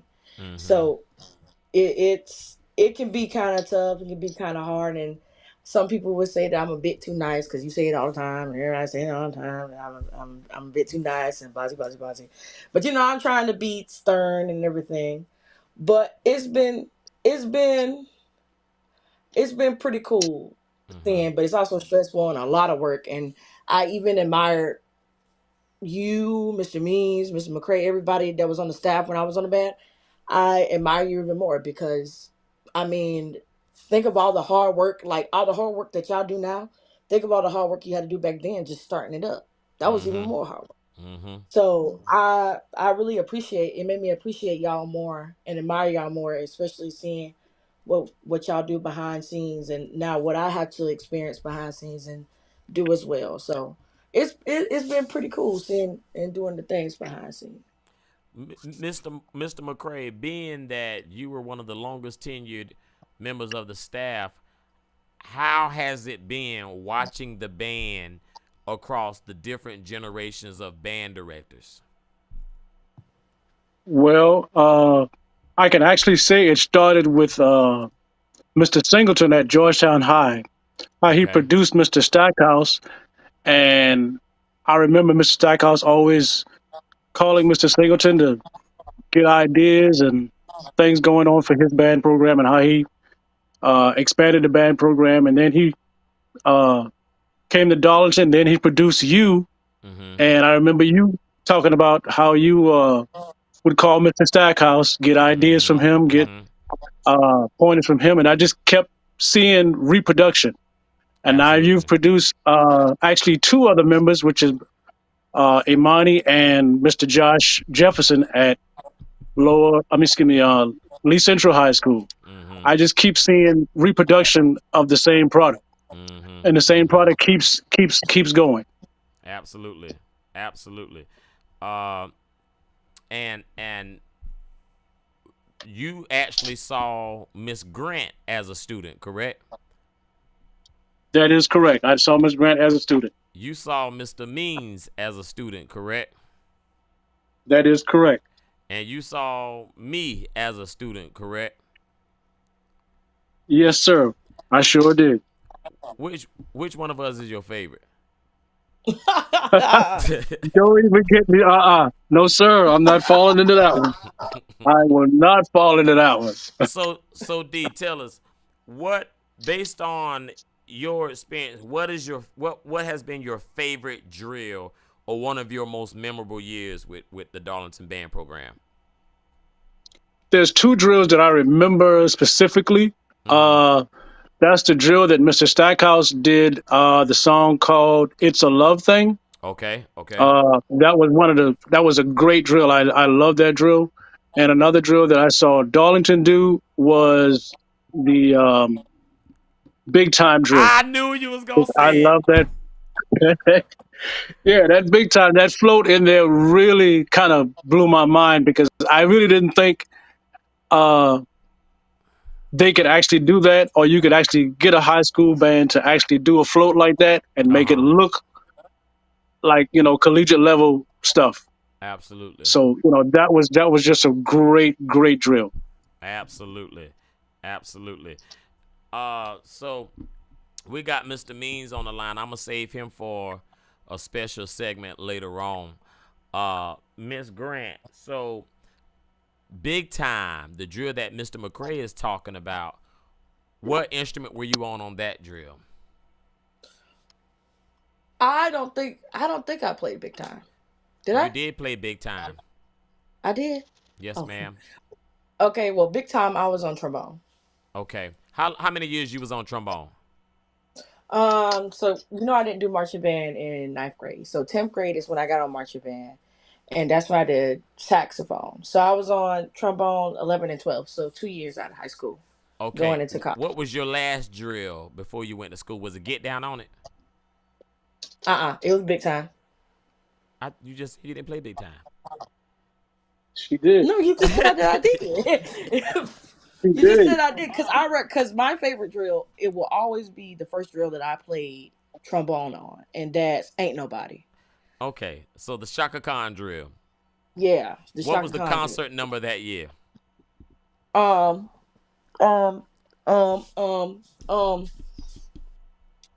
um, we're just gonna because I gotta remember.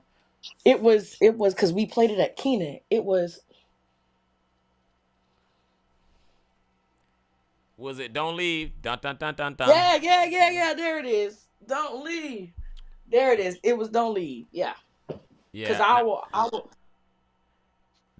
That Don't Leave was a good hit. Yeah, it was. That was a good hit. And so tell me, because I don't want to hold you and Mr. McCray long.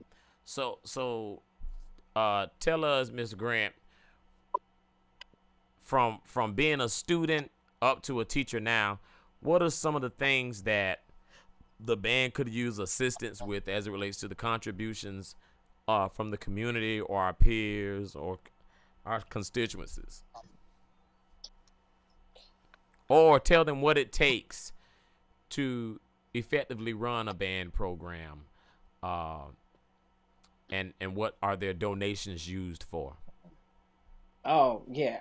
I mean, well, let's start with those donations because that's what we here for. Those donations is used for a lot of things, especially when it comes out with having to eliminate some costs, cutting down some of the costs when it comes to fees and everything else for the kids.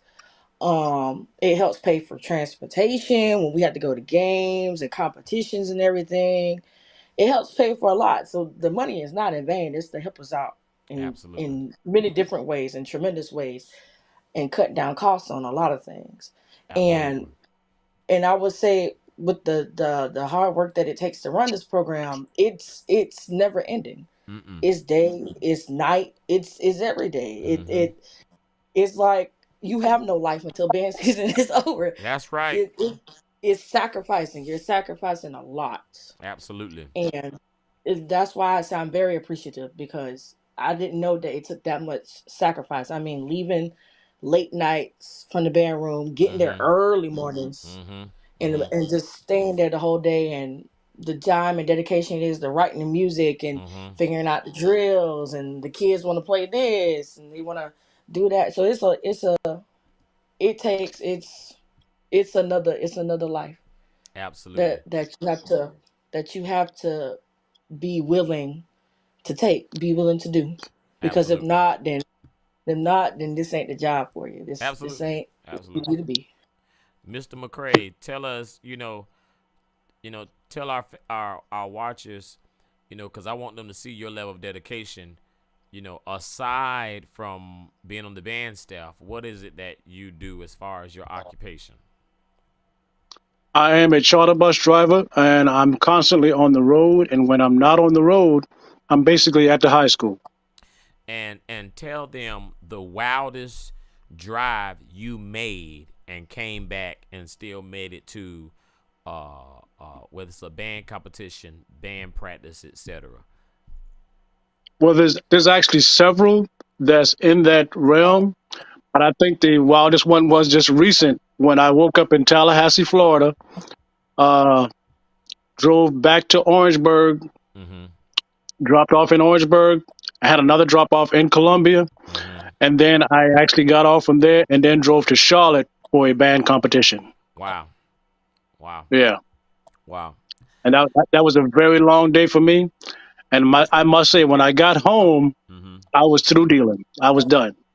Wow. When I finally got home at like 2:30, Yeah. about 2:30 in the morning, going on 3 o'clock, I was through dealing. But that's just, when it comes to band, I will make that sacrifice to make things happen like that. Right. Absolutely. Absolutely.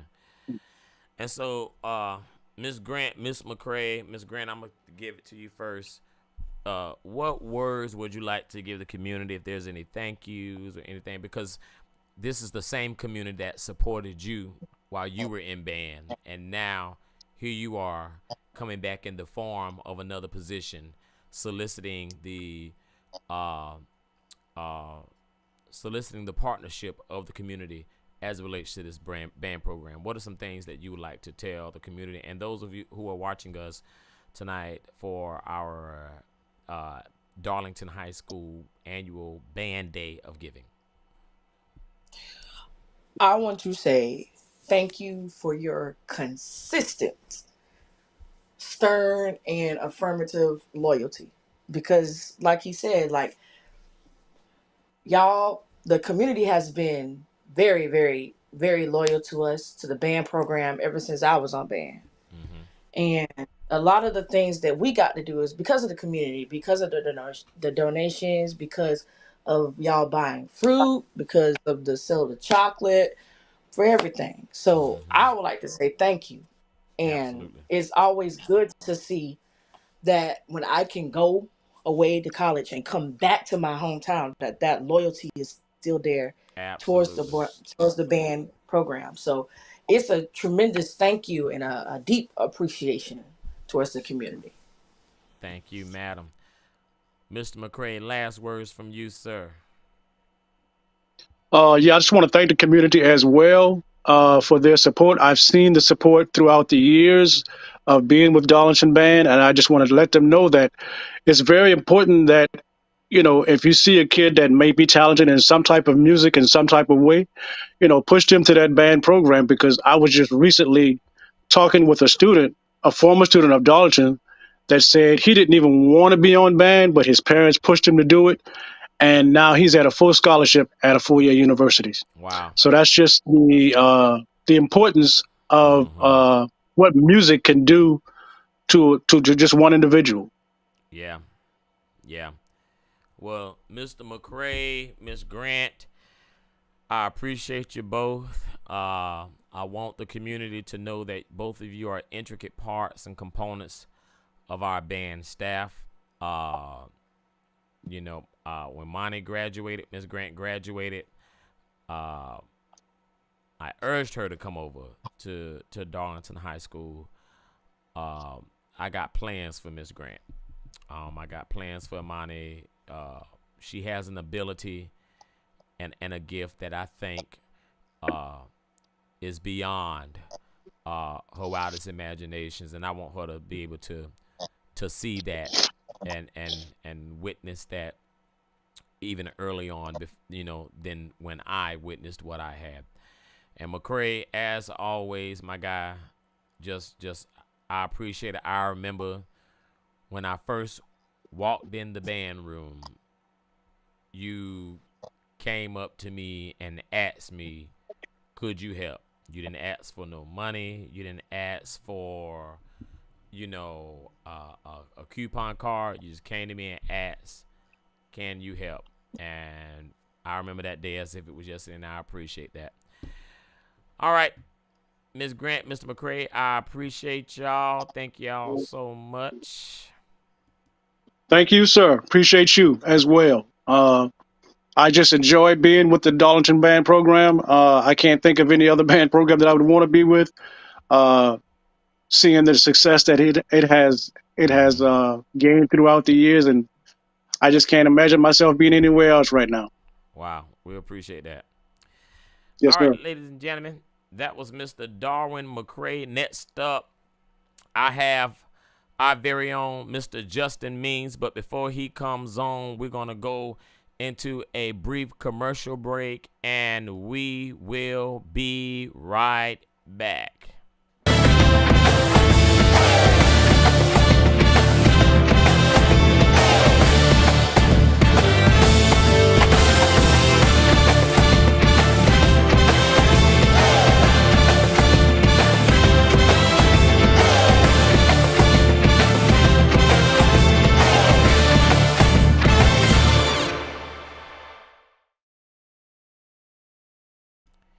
All right, ladies and gentlemen, listen. Before we get started, like I say, next up we got Justin Means. Listen, I need everybody to share this because y'all know how me and Mr. Means is. I need everybody to share this. You want a good laugh, you want a good conversation, and you want to hear real talk about Darlington County, and not the school district, but just the county and the community. This is a conversation that you want to be on. Listen, Justin Means is about to be in the building. Let me say that again. Justin Means is about to be in the building. Before he comes, I want to just make some announcements and make sure that you all are aware that we will be having our Keith Day Brew Memorial Battle of the Bands on November the 2nd. So please make sure that you come out there. Keith Day Brew Battle of the Bands on November the 2nd. Tickets will begin selling this week. Tickets will be $15 in advance. $15 in advance and $15 in advance. That'll be on November the 2nd. We will also be releasing our participants as well on this week. So yeah, our fruit sale has begun, and those sales will begin. I think the students will start selling them on this week. We have another fundraiser that's coming up, but I can't announce it right now until we get the approval. But as soon as we get the approval, I assure you, ma'am and sirs, I will be announcing that fundraiser. If you have not already done so, please make sure that you follow us on all of our social media platforms. Okay, make sure that you follow us on all of our social media platforms. All right, now, ladies and gentlemen, it is without further ado. It is without further ado that I bring to your front probably one of the most dependable hires that we have in this district. It's not often that you will find individuals like this. It's not often that you will get supporters like this, and this guy is probably one of the biggest fundraisers.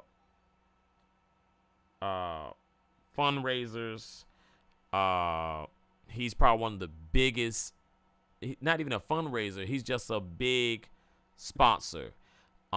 Ladies and gentlemen, please join me in welcoming Mr. Justin Means. Listen, I need everybody in the community to shout Justin out right now. I need everybody to shout him out. So, Mr. Means. I hear echo back there. What is that? Oh, hold on.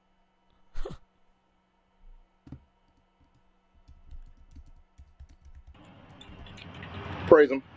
Okay, there we go.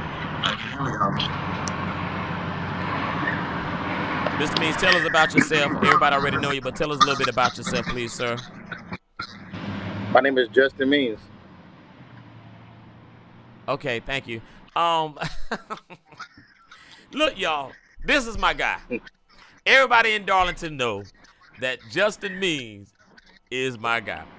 Now, one thing y'all will see about me and Justin, and one thing that the kids will tell y'all about me and Mr. Means, is that we'll fuss, we'll argue, but we always separate personal from professional. We always, argue with the same goal in mind. The argument normally comes from whose ideal can reach that goal quicker than the others. But Mr. Means sees a lot that happens amongst the families, a lot that happens amongst the students. A lot of times, if we encounter, the death of a student, or if we encounter, just some things that are unfortunate on the student side, Mr. Means is the person that a lot of people in the community, as well as our district, calls. Mr. Means, I want you to take this time out and tell our constituencies online what are some things that you seek to do for the students of Darlington High School, and how you've been working to get those things done.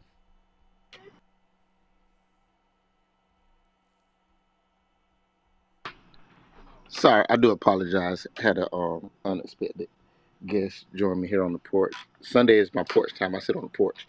But I fight for every child in pretty much Darlington County School District, no matter what school you go to, Darlington High School, Mayo, Darlington Middle, the kids at the elementary level. We fight to make sure all students are treated fairly, no matter the race, color, or creed.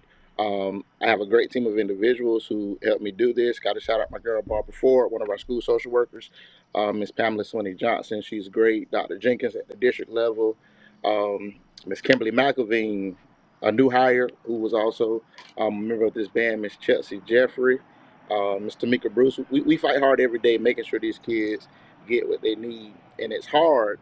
It's hard work, y'all. It's hard work. We stay up 2, 3 o'clock in the morning sometimes, going to houses, making sure these kids are okay. But we love what we do. Absolutely. So, when you first saw the band, what band did you walk into? I walked into a band of like 20, 30 members. And you were also here, or closer to here than I was. What type of band did you see prior to you, myself, and the remainder of the staff taking it on? I've seen multiple versions of the Darlington Marching Falcons. I've seen a lot. But it was not where it should have been. With a number of directors throughout the years, the program changed a lot. I'm just say that there was a lot going on. Now, I remember this. I don't know if you remember this call, but you were one of the first persons I called after I called Grandma and said that they want me to come to Darlington High School and be the band director. And I don't know if you remember this, but the first thing you told me was, Brandon, stop you lying. lying. I did. That was the first thing you told me. You said, boy, stop lying. And then you found out and called me back and said, Brandon, you need to stop playing around and come on back and be the band director, blah, blah, blah, blah, blah, blah, whatever. And so I came. And a lot of people don't know the story, but they asked me, what made you come home and be the band director? Well, when I came home for the interview, when Ms. Lloyd called me and I came home for the interview, I didn't even fill out an application yet. I had done the interview with Ms. Lloyd and Dr. Harrison. And my intentions, and I don't want to I don't want you all to judge me for this, but my intentions was not to work at Darlington High School, but I at least wanted my community to know that I did come and at least did an interview for the job. But when I walked in the building and when I arrived in Darlington, the number of people that were doubting and degrading the students that was at the school. Brandon, don't come back here. These kids don't want to learn. Don't come back here. That band won't do this. Don't come back here. That band won't be that. Don't come back here. You're wasting your time. And so when things of that nature, when things like that come before me, I take it as a challenge turn it around and not necessarily throw it back in their face, but show them that the same thing can happen, in which the institution I was at, Bethune-Cookman University, that was a trash dump. Like, literally, when Dr. Mary McLeod purchased that institution, it was a trash dump. And she purchased it with $1.50 and turned it into a treasurable experience for multiple students today. And we get down to the point with the band program. So I immediately was like, okay, well, I'm going to take it. But then I had to make sure that I had a team who would walk in with me with the same mindset and the same heart to change this program. And I only had one person. I wasn't met. Me and Tempest hadn't rekindled yet. I didn't hire a flag coordinator yet. I only had one person I was walking in that band room with, and that was yourself.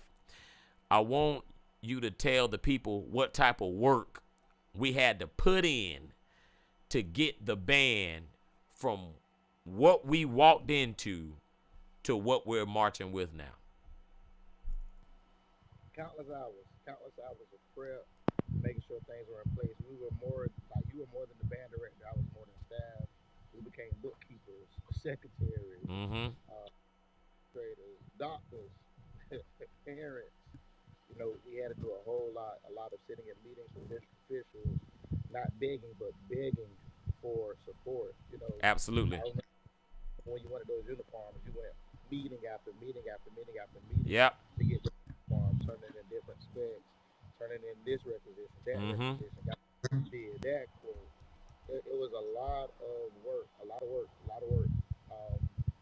Drawing formations, coming up with drills, ordering uniforms. I remember driving to Ohio.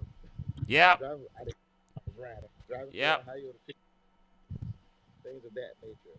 It was a lot. Yeah. And as Mr. Means just said, y'all, those sousaphones, those silver sousaphones, those silver tubas in the back that y'all see those students playing with, me and Mr. Means, we rented a vehicle from the district off, rented a minivan, and we drove from Darlington, South Carolina, all the way. What part was that? Cleveland, Ohio? Something crazy. It wasn't Cleveland. It wasn't Cleveland. It was like on the outside of Cleveland or something like that. But we drove there. It was like a 12-hour drive, driving up mountains, the whole nine. We spent the night in Pittsburgh, left Pittsburgh, woke up, drove straight to Ohio, left Ohio, drove back to Washington, D.C. Did we stay the night in D.C. or did we take it all the way back? Kept going. Oh, because we had to be back for the catfish. No, what was it? The egg scramble. We had to be back for the egg scramble. Drove all the way back. And a matter of fact, I think we drove all the way back and went straight to the band room for the egg scramble. So, there's been countless hours that has been put in. I ain't going to hold you long, Mr. Means, because I got, some more guests that's coming up as we begin to wrap it up. But, there are great people, like Marcus Davis. There are great people from this band program like Samuel Fulmore. Prolific people like one whom you and he, you and this particular person talk about band all the time, Mr. Sherman Barno. And your shared experiences. Tell us how important, and explain to the people that are watching, how important is it that you give back, and not just to band.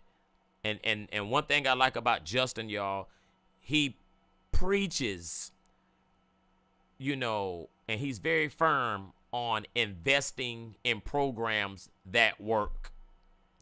If it's a program that works, he gonna find the money for it. He gonna find the support for it. He gonna find the food to feed it. He gonna find the transportation to transport it. So just talk about how important it is to invest in student programming that does work. And you may want to throw in some of the things that you've seen students deal with and how programs like this take them over the hump. So what a lot of people don't see is what the kids in the community of Darlington and like communities go through. A lot of these kids are going home to single parent homes or no parent in the home at all. You know, they don't see mom, they don't see dad. All they see are the adults in the programs that they're a part of. And you know, and it's not because they don't have mom or dad, but mom and dad is working 2-3 jobs just to make ends meet. So with you giving to these programs, it helps that parent who's working extra hard to make sure the bills are paid, but she doesn't want that child to stay at home, because if that child is at home, they're going to partake in the things that are going on in the community. And so the thing is, this is a safe place. Absolutely. Not just the band program, but different programs on campus. Like, these are safe places for these kids. So with the community coming in, being a support, it helps those parents keep these kids safe. Absolutely. You guys know what Darlington looks like. And Darlington looks the way it looks is because there's not much for the kids. So when you have programs that work, push the kids to go. Push them to be a part of those programs. Whatever it takes, however you can contribute, whatever you can give, whether it's time, money, donations, like Mr. Johnson said earlier, water, food. We have kids, you know, I mean, kids like to eat, you know, so we have to make sure that it's food there for these kids to eat. We feed them every game. We feed them every performance. Water at every practice. Yep. You know, like I heard the booster say earlier, we spend money out of our pockets. Absolutely. You know, to make sure these kids get what they need. We have staff members to pay band fees. We have teachers to help pay band fees, because they understand that these kids are in need. These kids are in need. And what we have to realize too, it's not the child's fault. Absolutely. It's not the child's fault. They want to be a part of something. Help them be a part. Absolutely. Absolutely. Well, ladies and gentlemen, there you have it again. Mr. Justin Means. Mr. Means, any other last words that you want to offer to our constituencies who are watching us live via Facebook and via YouTube? No, sir. Just want to shout the community out, shout the district out. Thank everyone who has given to the what is called the fundraiser thus far. Shout out to the district officials who gave to me. Shout out to, you know, the teachers. Shout out to Helen Miller Best, gospel artist, who gave. And Mr. Johnson, I'm coming for you. I got a few more coming in. Well, whatever. You shall not win. and Mr. Means, and once more, just let the community also know all that our school district does do for the band program. I can say we have a very supportive school district. They give all the time. If Mr. Johnson goes over with the new initiative, most of the time it's approved. We may have to jump through some hoops to get it done, but they approve it. They back the band program. The school board backs the program. The school administration backs the band program a lot. Believe it or not, Ms. Gerke, she is a very big supporter of the band. She helps Mr. Johnson with new initiatives. She pushes them to get approved. Same with our other administrators and district officials. Shout out to all of them. Absolutely. Well, ladies and gentlemen, there you have it again. Mr. Justin Means. Just to let everybody know, while we got Mr. Means on, before I let him go and bring up our next guest, we are officially. Let me see if I got some kind of drum roll. $600 away from our goal. Who's gonna pay it? We're $600 away from our goal. $600. All right, y'all. Mr. Means, thank you. We appreciate you. I'll see you at practice on tomorrow. Ladies and gentlemen, again, we're $600 away from our goal. We've been up here. If we reach our goal today, we would have raised $5,000 in one day, and we would have raised $25,000 in a matter of 7 days. Oh, the Lord loves a cheerful giver, and we do too. Listen, without further ado, I'm bringing up somebody who has this fly. I'm bringing up somebody who has been a huge, huge, huge supporter, not just of the community, not just of the school district, or maybe I should say this backward, not just of the band, not just of the school district, but the entire community. And that person is in the person of Mr. Sherman Barno. But we're going to bring him up after this commercial. Listen, I need y'all to share this and tell Facebook that your cousin Sherman is coming up. I need y'all to share it. Tag him. Betha AME. Sherman Barno is coming up. Look at it. Look at it. The view is going up already. My goodness. Listen, after this commercial, you will hear from none other than one of Darlington's own, Mr. Sherman Barno. Stay tuned.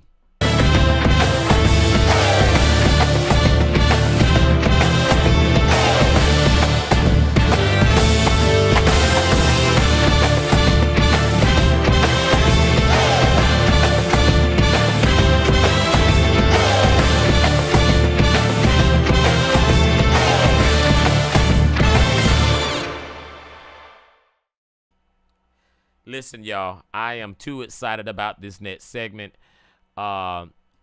This person, in the person of Mr. Sherman Barno, I've already introduced.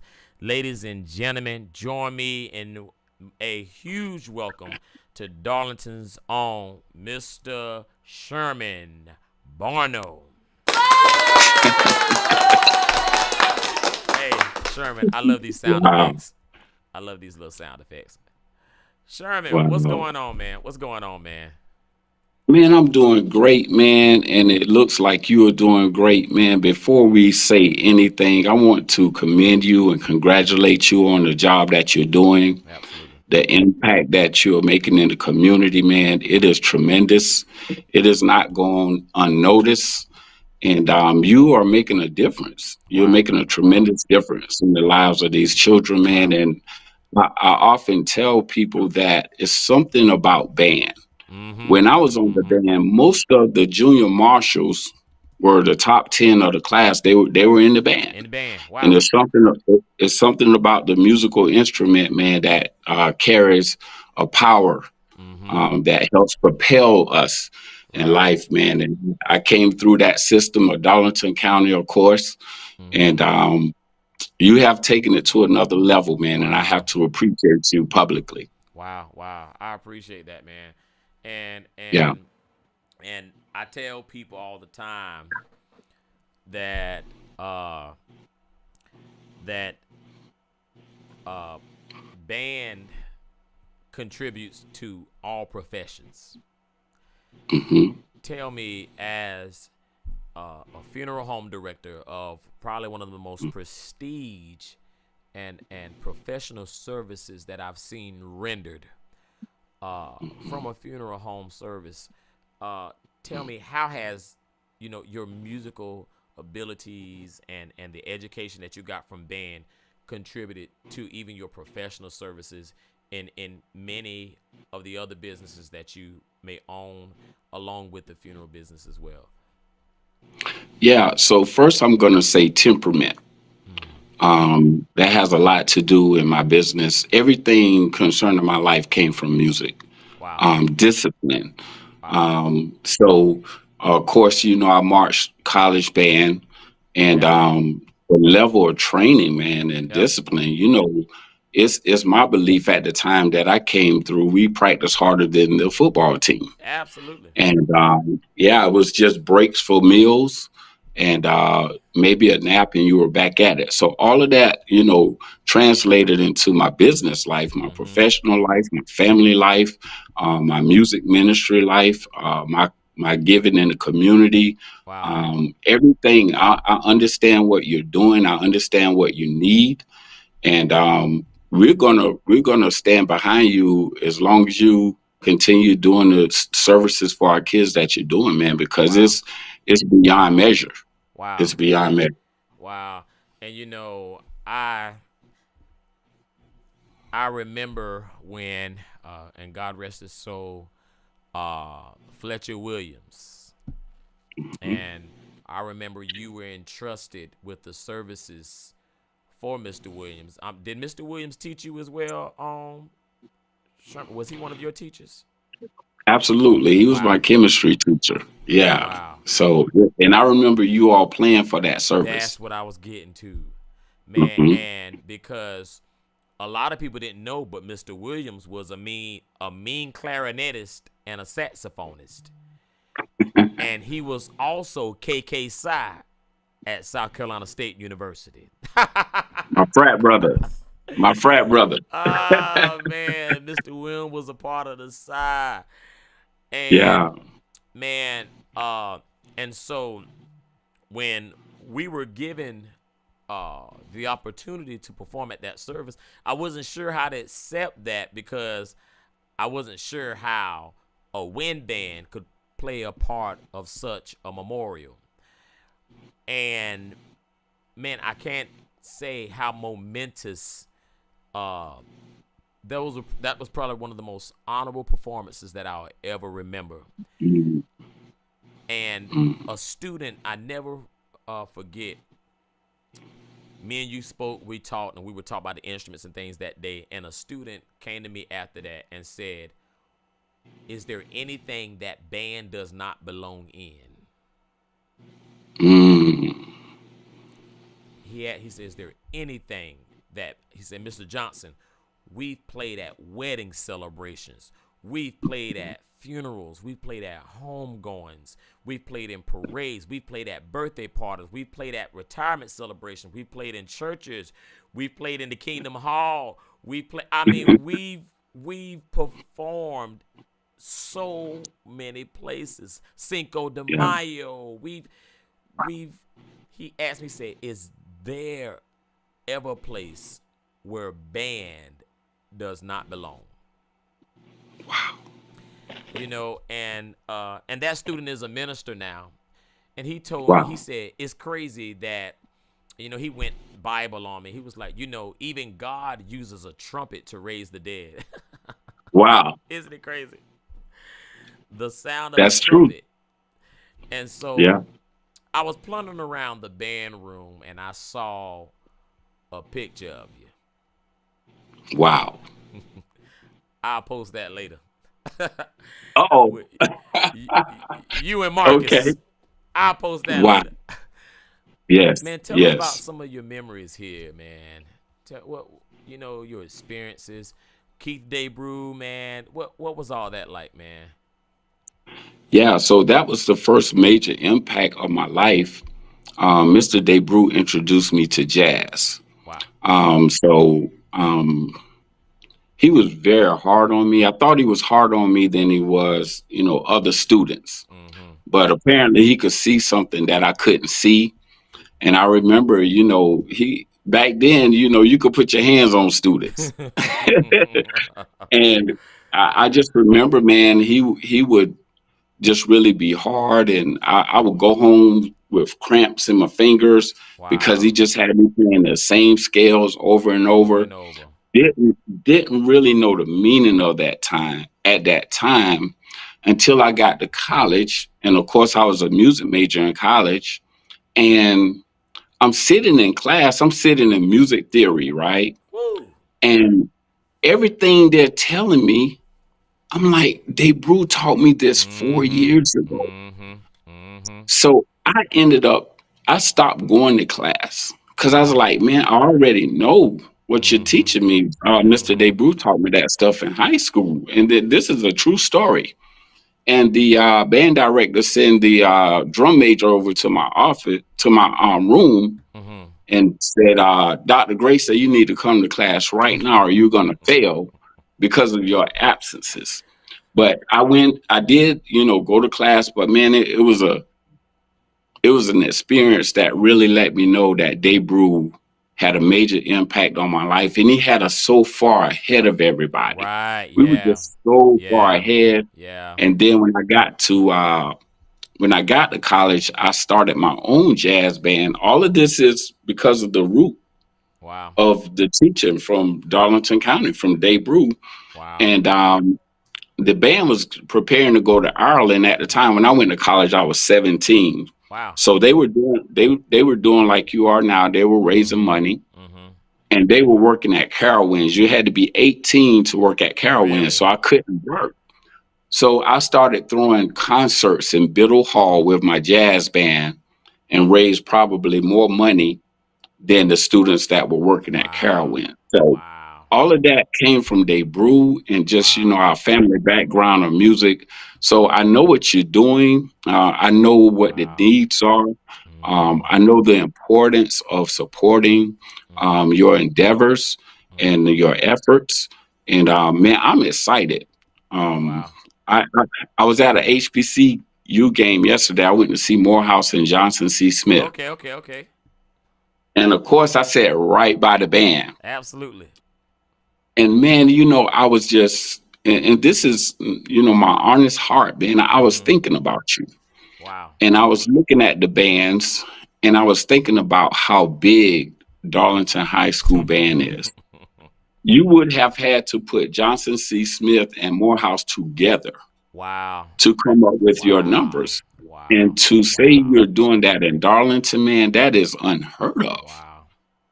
So we must support you. Wow. And the sound is impeccable, the discipline, Absolutely. the sense of pride when you all hit the field, it's unexplainable. Wow. I want to get a little deeper for a second. And before I get, into this deeper segment, in which I think this is very important for people to hear, and which is one of the reasons why I wanted you to really be a part of this. People don't know, but you have a legacy in band. Well, no, people know this. You have a legacy in band. Your daughter marched alto saxophone in the same ranks, same band as myself. And a lot of y'all, now this is something y'all didn't know. Sherman, I was so glad that Kelsey and I went to the same college, because Sherman gave good gas money. Sherman gave good gas money. So I was always, but I look at where Kelsey is now, and even how she used a lot of those traits that she got from band to and she's in DC. She's in DC, doing her thing. And so we talk about the kids that are in band and the kids that have benefited. I want to talk about how, as the director of a prestige funeral home, how you saw the old come through there and you saw the young. And and there are younger adults, teenagers, who shouldn't have been in there.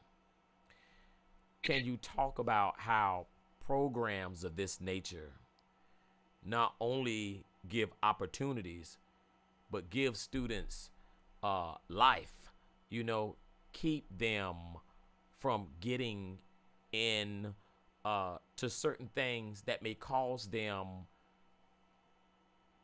to venture down a path that they can't return from. And I'll say that to say this: I never forget, in 2018 there was a parent that came to me after Booster Club meeting, and randomly, I don't know why I did it, but randomly I called band practice on a Saturday. And I don't call band practice on a Saturday, but I called a band practice on a Saturday. And when I called that band practice, of course, that student came to band practice rather than doing what he was going to do. And the parent came to me. She said, "Mr. Johnson, there was a drive-by shooting, and it shot up this vehicle. And everybody in the vehicle, they didn't make it. Had you not called band practice, Wow. my son would have been in that vehicle." So I just want to take a moment and talk about with things that you've seen, you know, and things that you've came into contact with families, just how intricate and important it is to have a program of this magnitude, or whether it be Boy Scouts or anything in the communities, to keep not only young boys but young girls in a place of safety, both mentally, educationally, and physically. Yeah. So it goes back to the importance of discipline. When you have something like music to focus on, and you get the opportunities to travel with the band, build relationships with other students. Therefore, you have a sort of camaraderie together, some type of synergy that you feed off of in life, and it spills over into the community. And, not to make it uh, as much about funeral service, but my last 5 calls, I don't know why I did this. I averaged the age. The age was 41 Wow. of my last 5 calls. Wow. That's really young. Wow. That's really young. And I know you're talking about an even younger generation, but when you have idle time, you are more susceptible to distractions. Absolutely. And anyone can kind of pull you out of the lane that you should be in and get you over in something that is going totally down the wrong path. So, absolutely. the importance of what you're doing, it's building a community as well. So, as you know, with Mr. Dave Brew, they marched through the streets, Yep. and man, we could hear the band across town. And our only goal in life was to be a part of the Terror of the PD. Terror of the PD. So that's the importance of how the community was built. So you cannot express it enough to the parents, to get the kids in something, even if it's a scout situation, some type of community building situation that will help, straighten their path. You talked about Kelsey. Kelsey is in DC. Of course, she's working, she's working with the federal government. And part of that, I relate everything to music.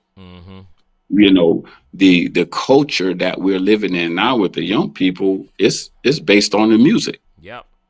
The music trained them. The music told them what, who they are, or what they should do. Yep. And they're not wise enough to understand that they're being programmed. Absolutely. So that's why we have some of the behaviors that we have. And I'm so grateful. I have to go back to, the introduction of jazz and classical music. Most times, if you walk in the funeral home, you're probably 100% going to hear classical music. Because I say, hey, Google, play Bach. Hey, Google, play Mozart. Hey, Google, play Beethoven. Yep. Because it sets a different atmosphere. It puts you in a different mindset. And the same thing with your life. So, I'm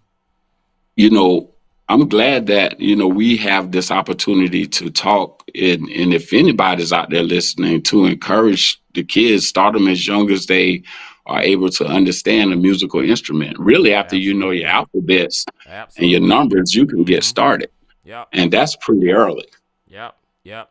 And I'm so glad you brought up about Bach, Mozart, Beethoven, Stalin.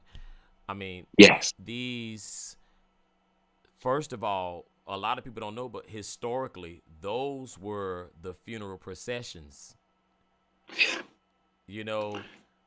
Yes. I don't like for anybody from I can't remember the I think it's the United Kingdom, but when the Queen passed, I mean, it's a formal celebration, and the music was the most it made the call, the responses, and there wasn't a lot of verbiage. There wasn't a lot of talking. It was just they knew when they heard this to do this.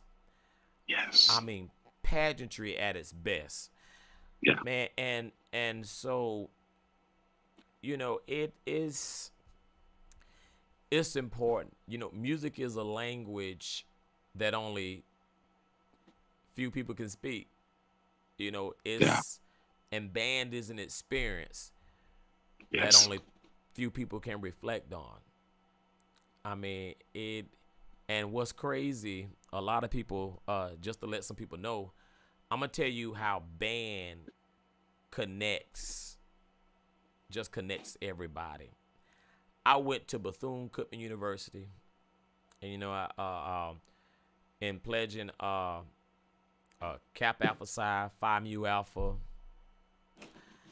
and one of the vice presidents of the college found out where I was from and said, "You know Sherman?"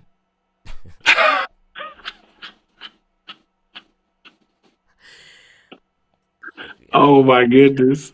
Sherman who? You know Sherman Barno? I said, "Do you know Sherman Barno?" Now, Sherman, you and I both know who we talking about. I'm going to stop it right there because we both know who how he is. I ain't going to even say how the rest of the conversation went. We Right, both right, know how right. he is. But, Yes, yes. just our music just really, it's the biggest platform. It's the biggest networking, component. Everything has to do with music. Imagine a world with no music. Right now, I'm speaking in a certain key signature. You know, Right. my voice based not on my tone, but what key I normally talk in. Right. It's just in every gesture. So, I'm gonna put the floor in your hands for some final remarks and some words to our community. As it relates to the music platform and anything else you want to add, I'm gonna give it to you for final remarks, and we're gonna go from there. Yeah, man. So again, thank you for the opportunity.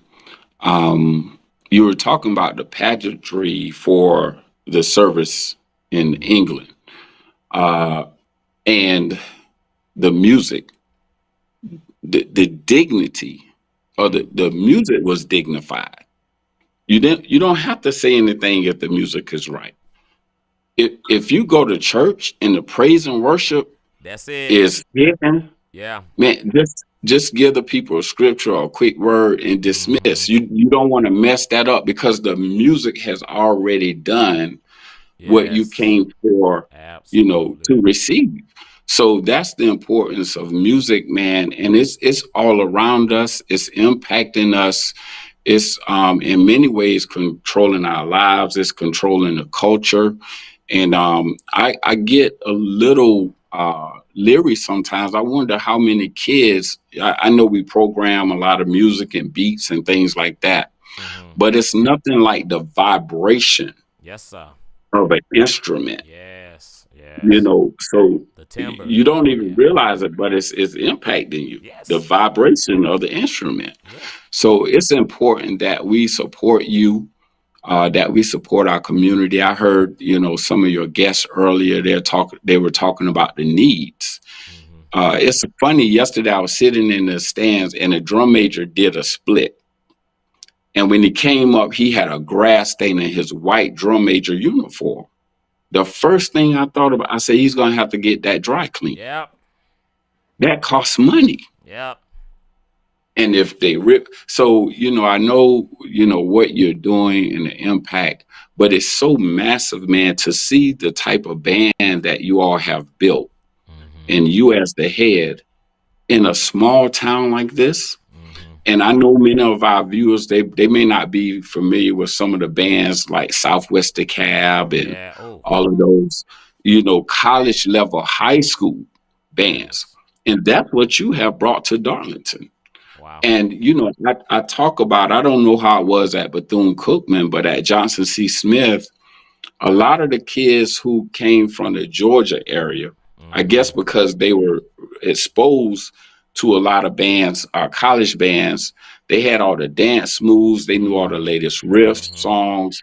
they knew how to manage a band program almost from high school. Mm-hmm. And I remember when we were younger, our biggest opportunity was when South Carolina State came through. They came to town for an event, or if we went to homecoming or something like that. That was the only time we got exposed to college level bands. Right. Until recently. Now we have all the battle of the bands, Right. things Yep. like that. Yep. And Yep. man, it's just so important.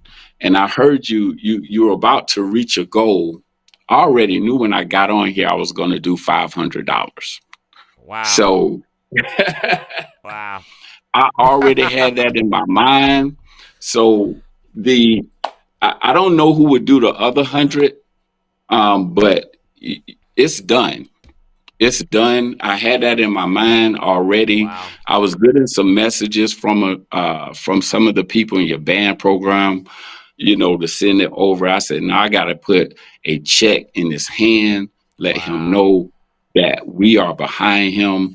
And man, as long as I have the opportunity to sow into you, to sow Wow. into our students, you mentioned it in the introduction.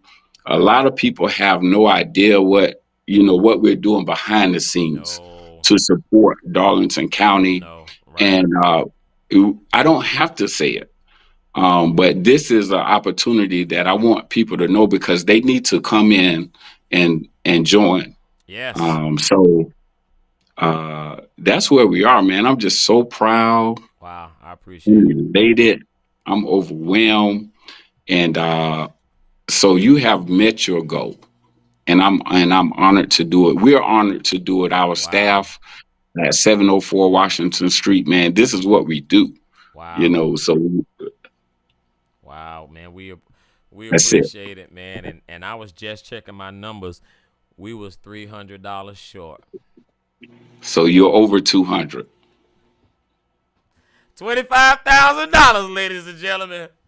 Yes, sir. Yes, sir. Man, hey, Sherman, and before I let you go, I want to let you know I've never been so excited about raising money for programs, and never so excited about helping kids get scholarship money. And and I can't touch none of it. It's not like I mean, none of it go in my pocket. No, the kids need it, and we know that you always doing the right thing, man. You are amazing. And there are no words for you, man. One other thing, man. You mentioned my brother Marcus Davis. Marcus is a phenomenal musician, man. He's tearing Atlanta up in the studio and on the ministry scene and musical directing and producing. And I remember when I told him, man, I said, you're so talented. I said, I love our hometown. Mm-hmm. And I said, man, but please, please get out of there. Yeah. And just come back. Yeah. Just come get what you need and come back. And phenomenal musician. Who else did you name? Fulmore. Yeah. These guys, man, Bro. their playing ability, man, it's like, Bro. yeah, Bro. it's another level. And I remember Marcus as a teenager in Christ's temple. Yeah. Because That's Mr. all you Dave can Grew do. had a killer gospel choir too, didn't he? Yes, absolutely.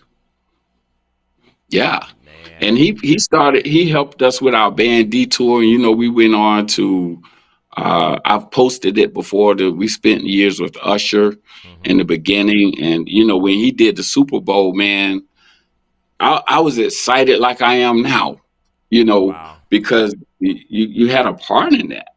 You had a part in getting him on a path for greatness. And he's in another stratosphere right now. But, we were in the beginning of that, and people won't believe Usher Raymond is a product of male high school band room. Wow. That's hard to believe because he's such a big star. All of that came from Keith DeBrew. Wow. And it's just tentacles and branches from a tree. Wow. From right out of Darlington County. Wow. And when he hit the Super Super Bowl stage. I didn't think about that until now. That's a tentacle of Keith Daybrook Wow. because he put the music in Detour. Detour did our rehearsals in the band room. He taught us the music. He corrected us. He stayed on us, man, and we went and did some things. We got to travel and see some places that we would have never seen. I've Wow. seen places in music because of music that I never would have seen in life. I've been in places, man, that I'm looking around like, whoa, Wow. they gonna pay Yeah. me to play? Yeah. Yeah. And then the higher you go, the less work you do, which I don't mind working. They're gonna pay me just to play 2 songs. Yeah. And I'm in this type of edifice and situation, and I'm on a plane across the country. Wow. And when you get there, the keyboard is there, the Yep. instruments are Yep. there. Yep. Just sit down as long as you're prepared, Yep. you know, Yep. traveling and doing the casino circuit and eating the best foods and staying in the best hotels. And Right. yeah, it's not, music is everything, man. It's impacting you in some way or another. Wow, man. Sherman, look, I definitely appreciate this conversation, dog. Yes. We could definitely go. You can tell the passion. You know what I'm saying? You can tell the passion. Marcus was on, supposed to be getting on as well, but as you said, you know, he was telling me some of the people he's playing for, and he was like, and yeah, so they got to move this rehearsal to this time. But then he told me, he said he wants to make sure he still does an interview, so we're going to get him another time up here. But Sherman, we appreciate you. Y'all show Sherman some love in the comments. We appreciate your donation.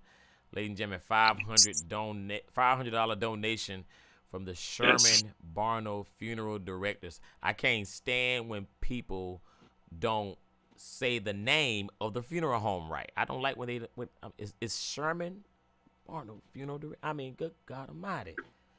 But I ain't gonna get on that, Sherman. I'm not gonna get on that, man. But just know, man, I appreciate you, and if there's anything that the band can do, please let us know, sir. Thank you for having me. Absolutely. God bless. Ladies and gentlemen, one more time, Mr. Sherman Barno. All right, we have our last person coming up, and we're going to end for tonight. After this last person, and this last one may get, you know, this interview may get a little emotional. Definitely may get a little emotional for me.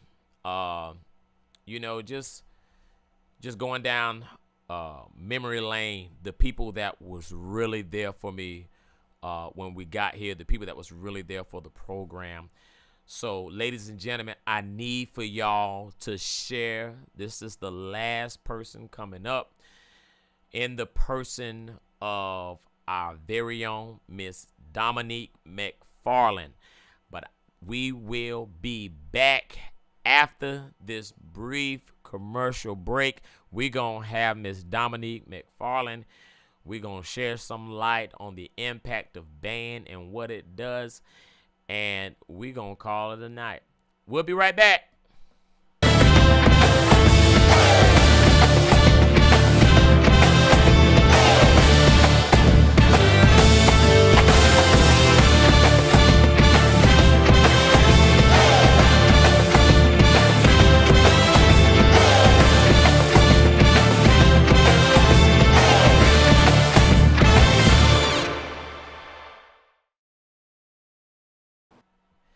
Ladies and gentlemen, we are back. Listen, I need for everybody to press share. We have somebody that is coming up now. Before I bring her up, I want to give everybody an update. I just checked the record. We give everybody an update on our giving. And if you have not given, please make sure that you do so. Ladies and gentlemen, we are now at a total of, hold on, I got to carry the 1. Let me see. Take over the 2. Hold on.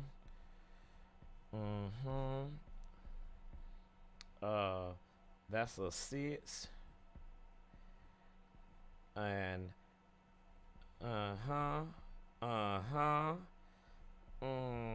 I got to carry another 1. Give me a second. I got to carry another 1.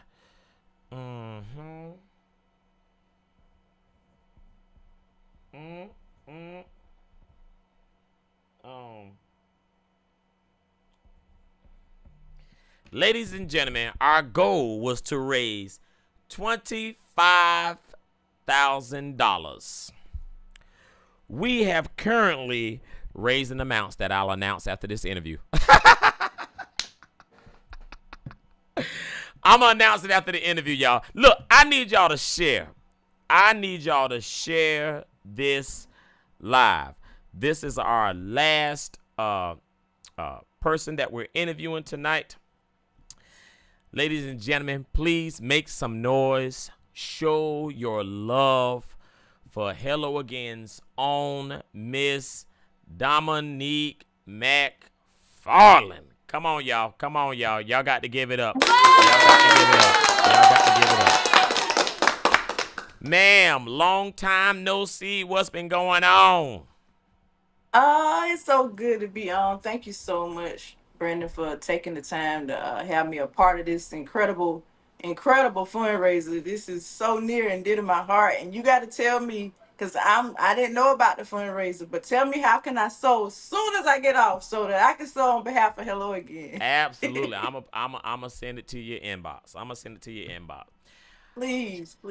Listen, y'all, this has to be one of the strongest individuals I know. The strongest families, just always encouraging, always giving words of encouragement. I met you all through my wife initially. And my wife told me how you all used to be her youth pastors and all that she learned from you guys and everything. And I was like, really? And so she always had a relationship with your kids that I never understood because I didn't know how far back y'all went. Way back. Really? Yeah, way back. Wow.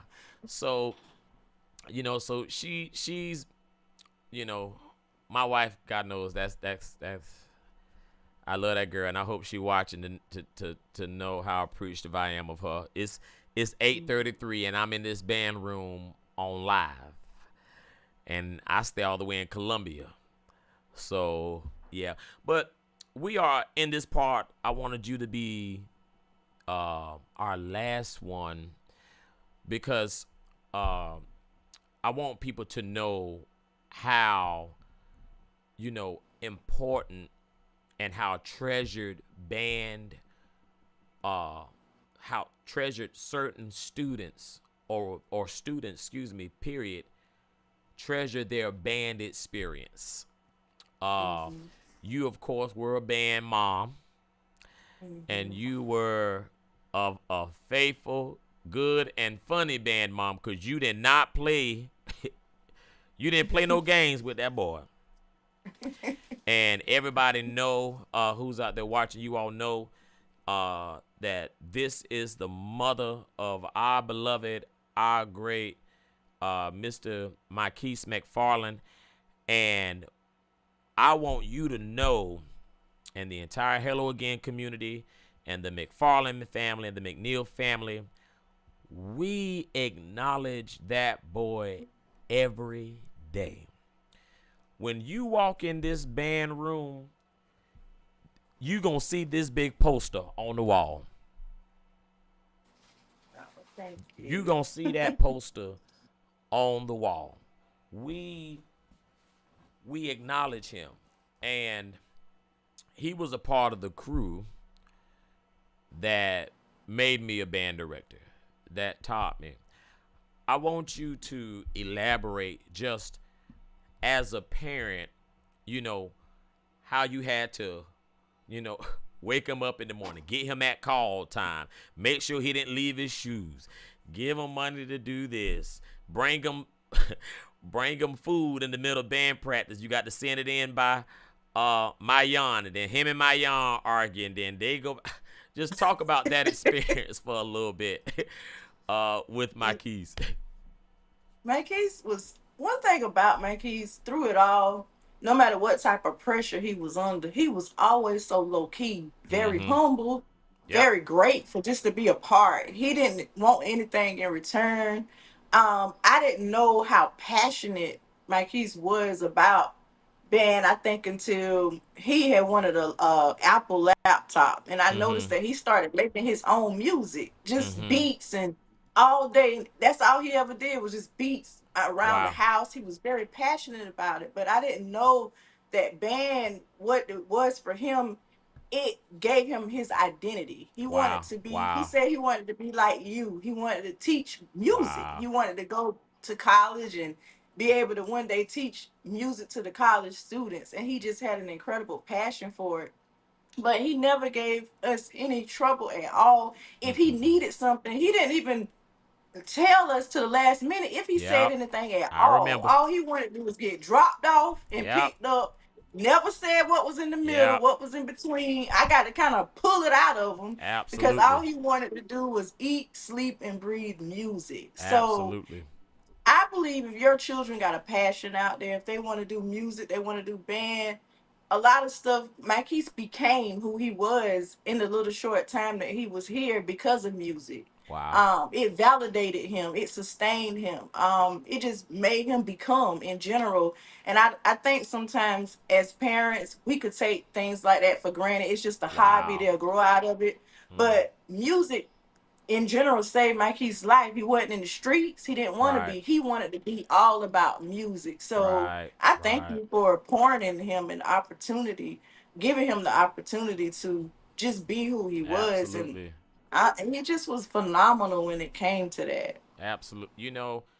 One thing, and I'm gonna tell you what's crazy, and I'm gonna send you a picture when I get the chance. Me and Mr. Means.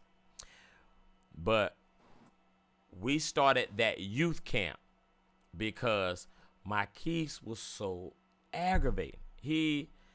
Marquise was always at the band room. Summer breaks, just always. And so we said, well, since you're gonna be at the band room all the time, we can put these kids to work and have them teaching the next generation of drummers, and which is when we started that youth camp. And what's crazy is the kids that were in that youth camp under Marquise are now marching for Bethune-Cookman University now, are now at North Carolina wow. A&T, now at South Carolina State. And what's crazy, they're the ones that brought this to our attention. We had our senior night, and they stood up. And they said, we're the first Eminem Memorial drummers.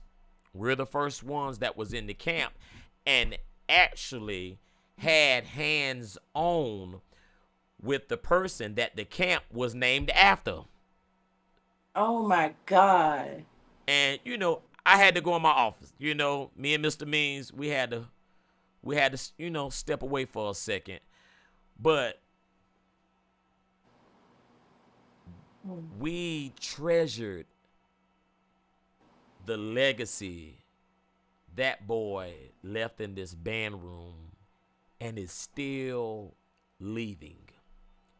And now those guys who were rejected from other things they wanted to be a part of, but they came and met somebody that accepted them, that was humble, that did try to validate them, and the other words in which you utilize, and they cling to him.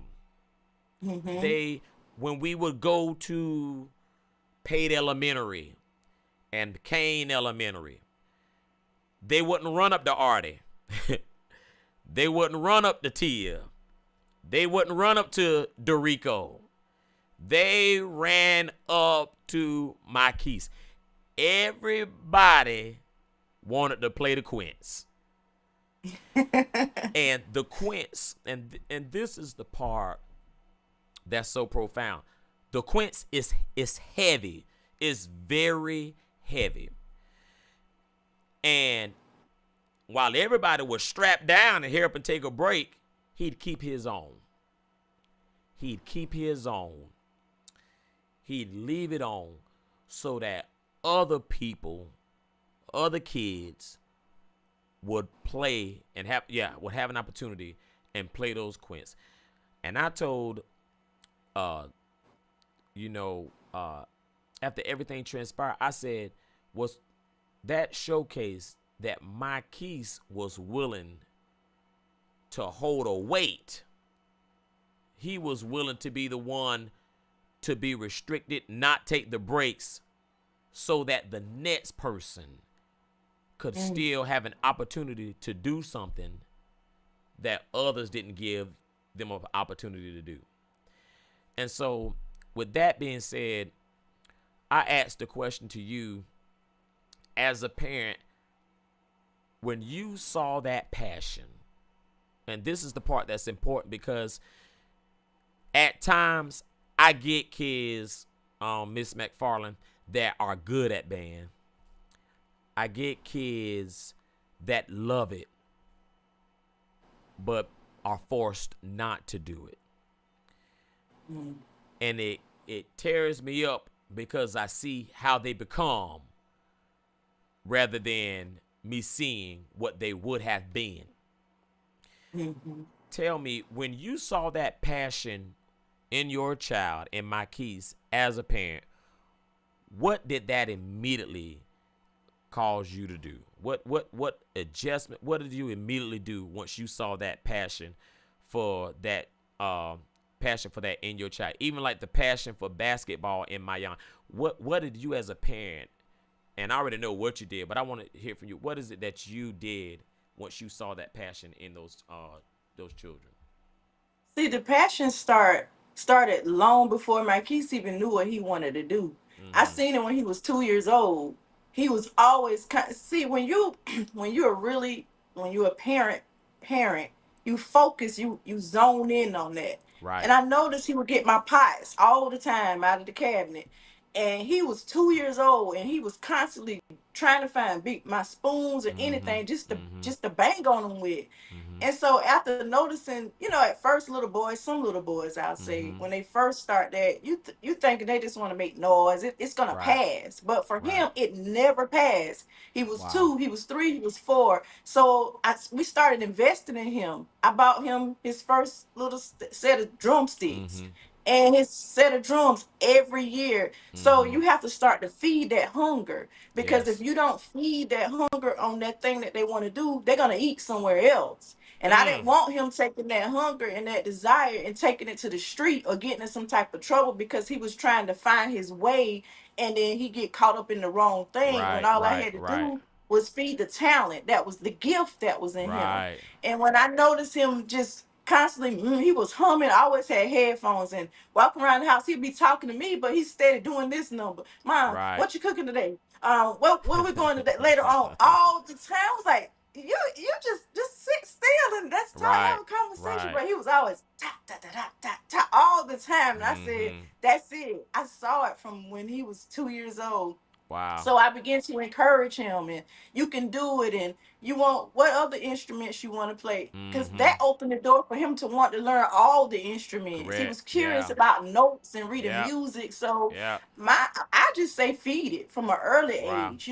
Make sure, even my aunt playing ball, we fed it from an early age. He was the same age, about 2 years old. Bought him his first goal, let him shoot around in the neighborhood kids.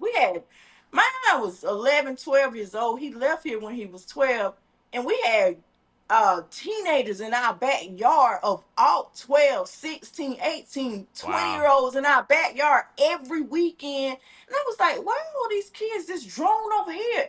And the boys who may be watching this can attest to this. Our yard was full all the time because there was a light. It was something different. And at the time, I didn't know that why it was different, but they were just, it was like a positive atmosphere. I Mm-hmm. was the mom in the neighborhood and offering drinks and snacks, making sure they okay Wow. as long as they Wow. was, Wow. safe.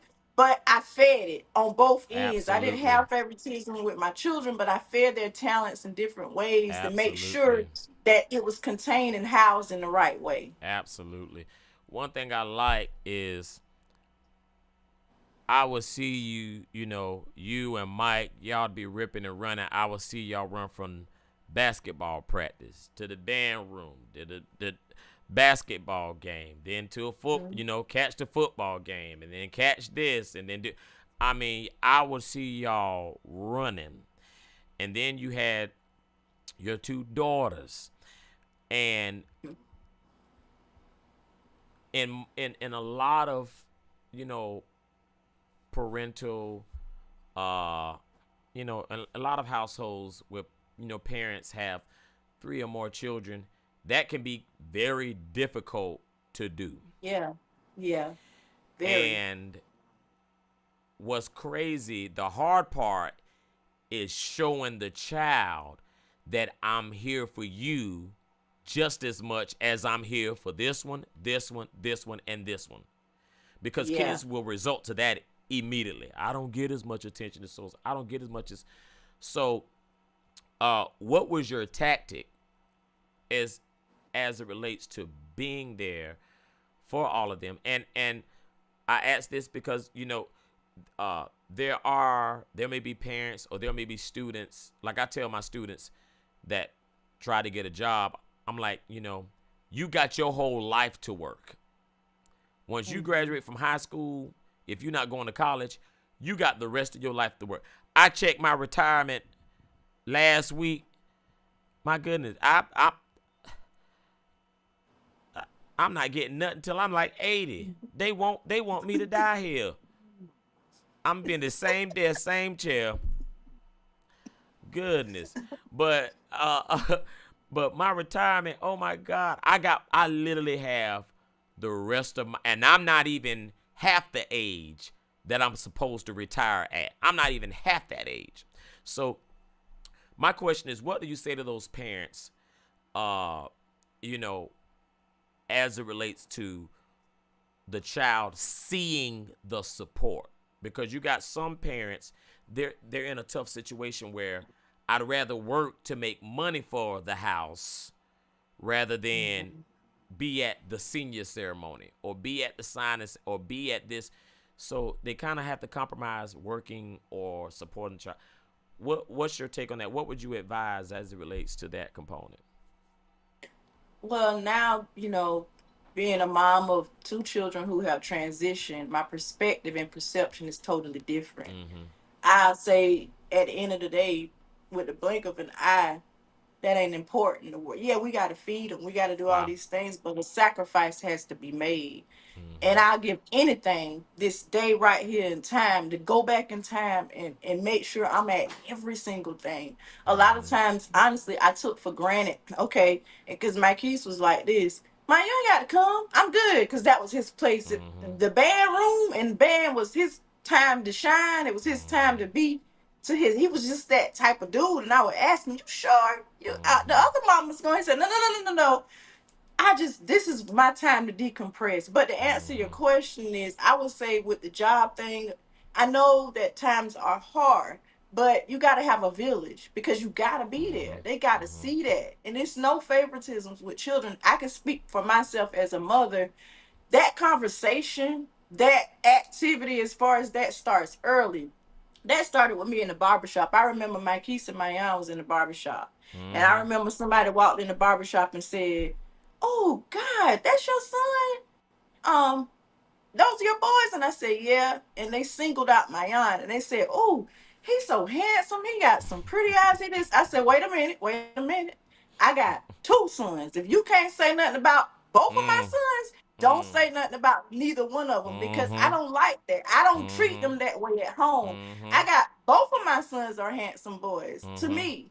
And if you're not Mm-hmm. gonna compliment both of them, don't do that. See, Mm-hmm. they got to see it way early in regular Absolutely. conversations, Absolutely. regular things, Absolutely. in life, in the grocery store. This don't just start in the public, like in a moment. Right. This starts every day. Every day. So Every you day. have to make sure Every that day. you're living that before your children every day, showing the sacrifice. Every Yeah, I day. might get a pay cut, but I promise, in this day and time, me looking back now, I wish I would have did things so much different. Don't be Wow. like me. If you watching, make sure you go whether they say don't come or not. Just show up. Just be there. Mm-hmm. But I didn't Mm-hmm. know my time was gonna get cut short. I thought I was honoring him and let him be Absolutely. a teenager. I had no idea.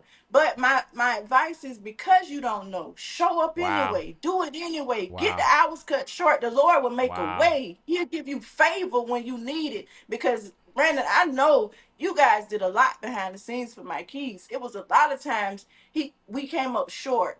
Well, he came up short with some things he needed, but because he lived and breathed music and showed up with his gifts so well, God gave favor with Mm-hmm. certain situations for the needs to be met. And I Mm-hmm. publicly thank you guys for that, because Absolutely. my kids went a long way. He did. Mm-hmm. And it Mm-hmm. was thanks to what you guys did. I could never be grateful enough. So my thing Wow. is, just show up and start early. And if you got to get the jobs, the hours sacrifice, get somebody to work for you, just pray about that thing. The Lord will make a way. You got to trust Right. him. Right. Right. And so yeah, so I wanted, I wanted this segment to really be heard, because I don't want people to think that when we say support the band that we just want money. Now, don't get me wrong. Yes, money can help us get additional resources, and like I've stated earlier, and since you've been a band parent, you were in the middle. You've been in some of those meetings when it was a band room full and we was in here going at it for the band. You've been in here.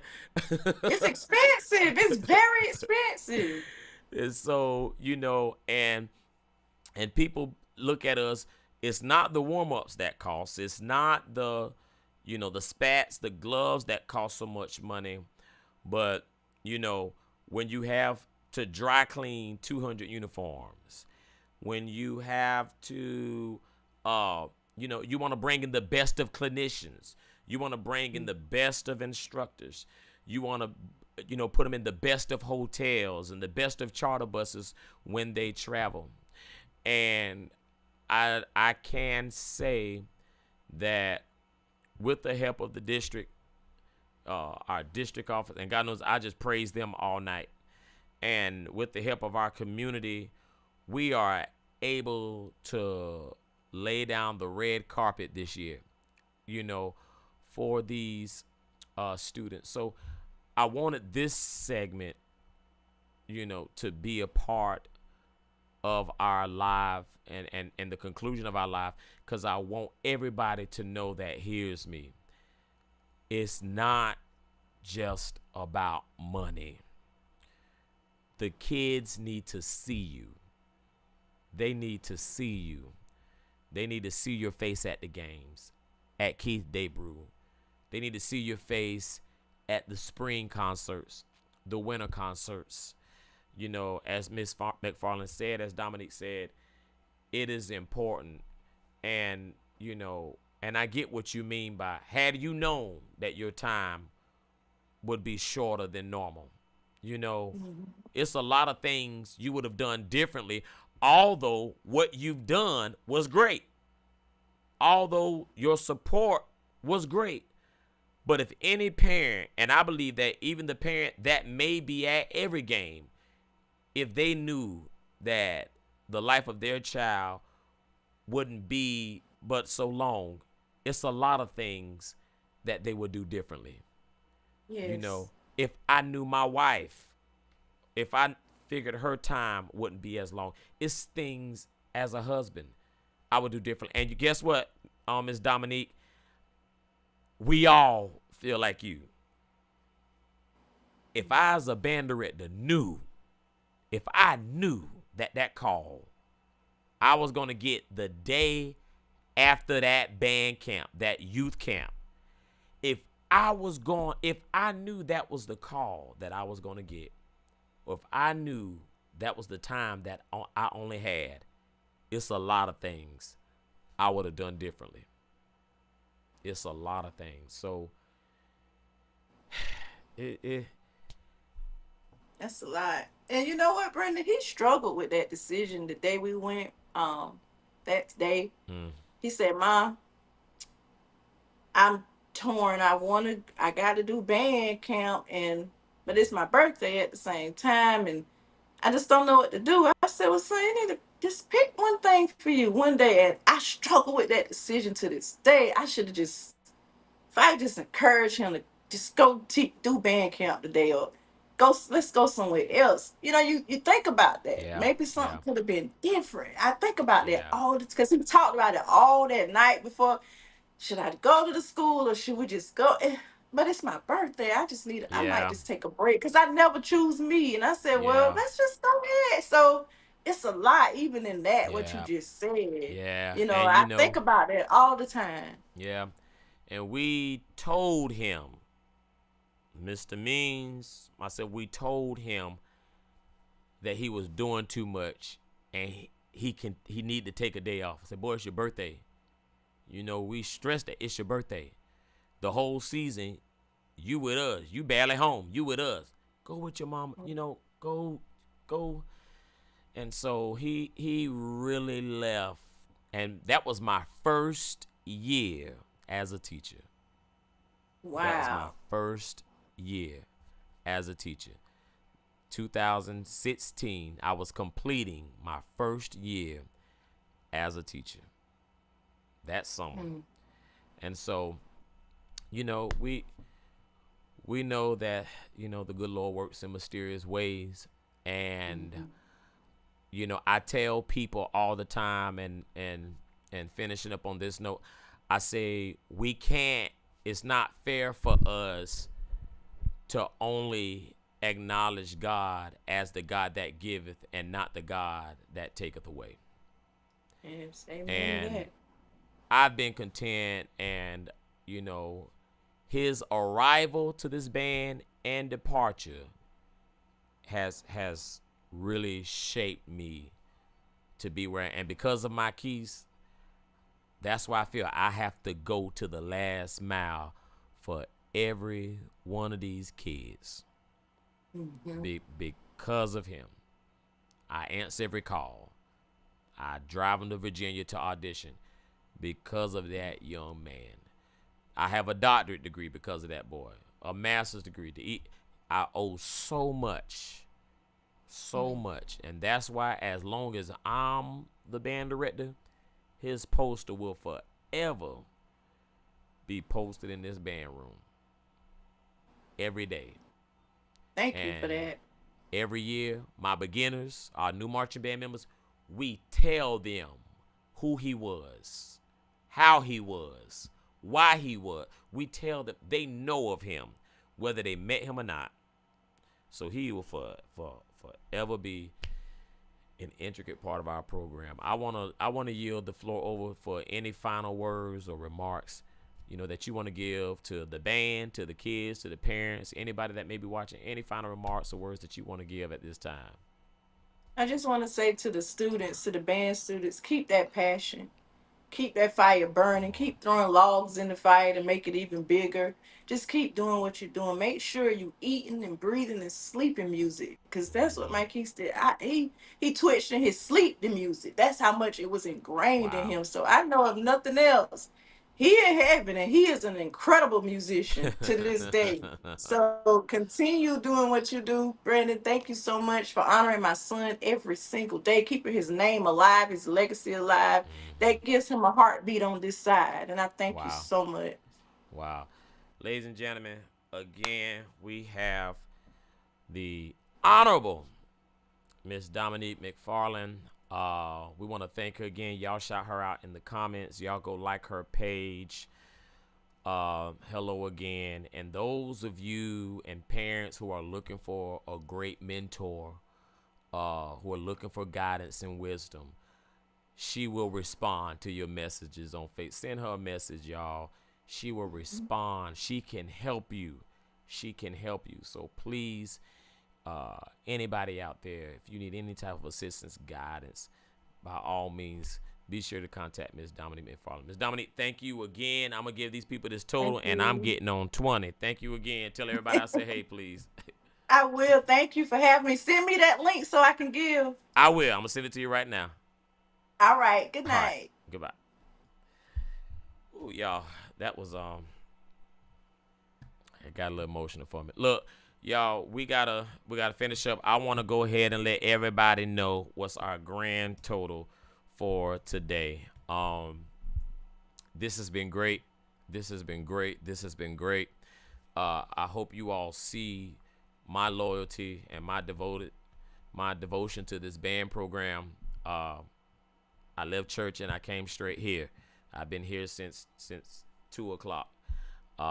And it is now 9-something. I got on live at like 4:00, so I've been up here for 5 hours interviewing people and raising money for the band. So, ladies and gentlemen, without further ado, I would like to take this opportunity to announce to you our grand total for tonight.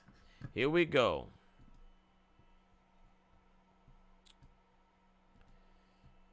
Okay.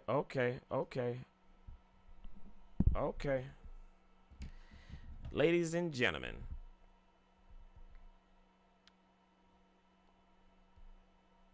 I'm coming. I got to do some math. I'm coming.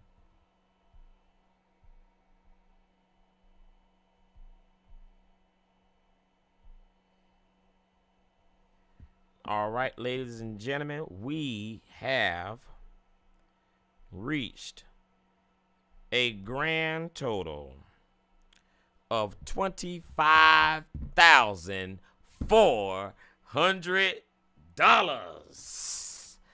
Turn up. We did it, ladies and gentlemen. We did it.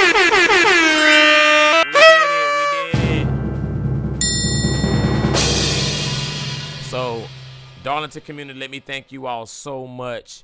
We, the band, we wanted to raise $25,000. That was our goal. Our first goal was $15,000. We reached $15,000, I think, in 4 days, 5 days. I'm not sure. But we thank y'all. Listen, from the bottom of my heart, I really want to show my appreciation to all of y'all. When you see me in Walmart, I'm about to go to Walmart after this to replace this vacuum cleaner. When you see me in Walmart, you see me at church, you see me at the game, wherever you see me, please say something. Let me know that you donated to the band so I can show you my appreciation. Again, we appreciate you guys. Please support the band. We're starting our fruit sale, and we hope to see you at the Keith Debrew Memorial Battle of the Bands. Ladies and gentlemen, the first time in the history of Darlington High School bands, we've raised a significant amount of money in a short period of time, over $25,400. That's today. Now, lastly, the fundraiser is going to end on tomorrow night. So if you were not able to give tonight, you have until tomorrow. So thank y'all again. I really appreciate y'all for hanging in there with us. Please leave us some encouraging comments, compliments in the comment area. Again, I'm your host, the Dr. Brendan L. Johnson, Director of Bands here at Darlington High School. And I'm for this band. I'm for this community. I am a representative of this community. And yeah, so I've enjoyed my time. This is year number 10 for me. Y'all make sure you come. Make sure y'all come and visit us at our next home game, which will be homecoming on September the 28th. And also we will be at Philip O'Berry, not this Saturday, but next Saturday in Charlotte, North Carolina. And we will also be at the Dillon Memorial Battle of the Bands the first Saturday in October. We'll be in St. John's Homecoming Parade next weekend as well. Not this Saturday, but next Saturday. and we'll be coming for Mayos as well. So thank y'all so much. If there's ever anything that we can do, please contact us. Again, my name is Brendan L. Johnson, and this concludes the Darlington High School Band's annual Day of Giving.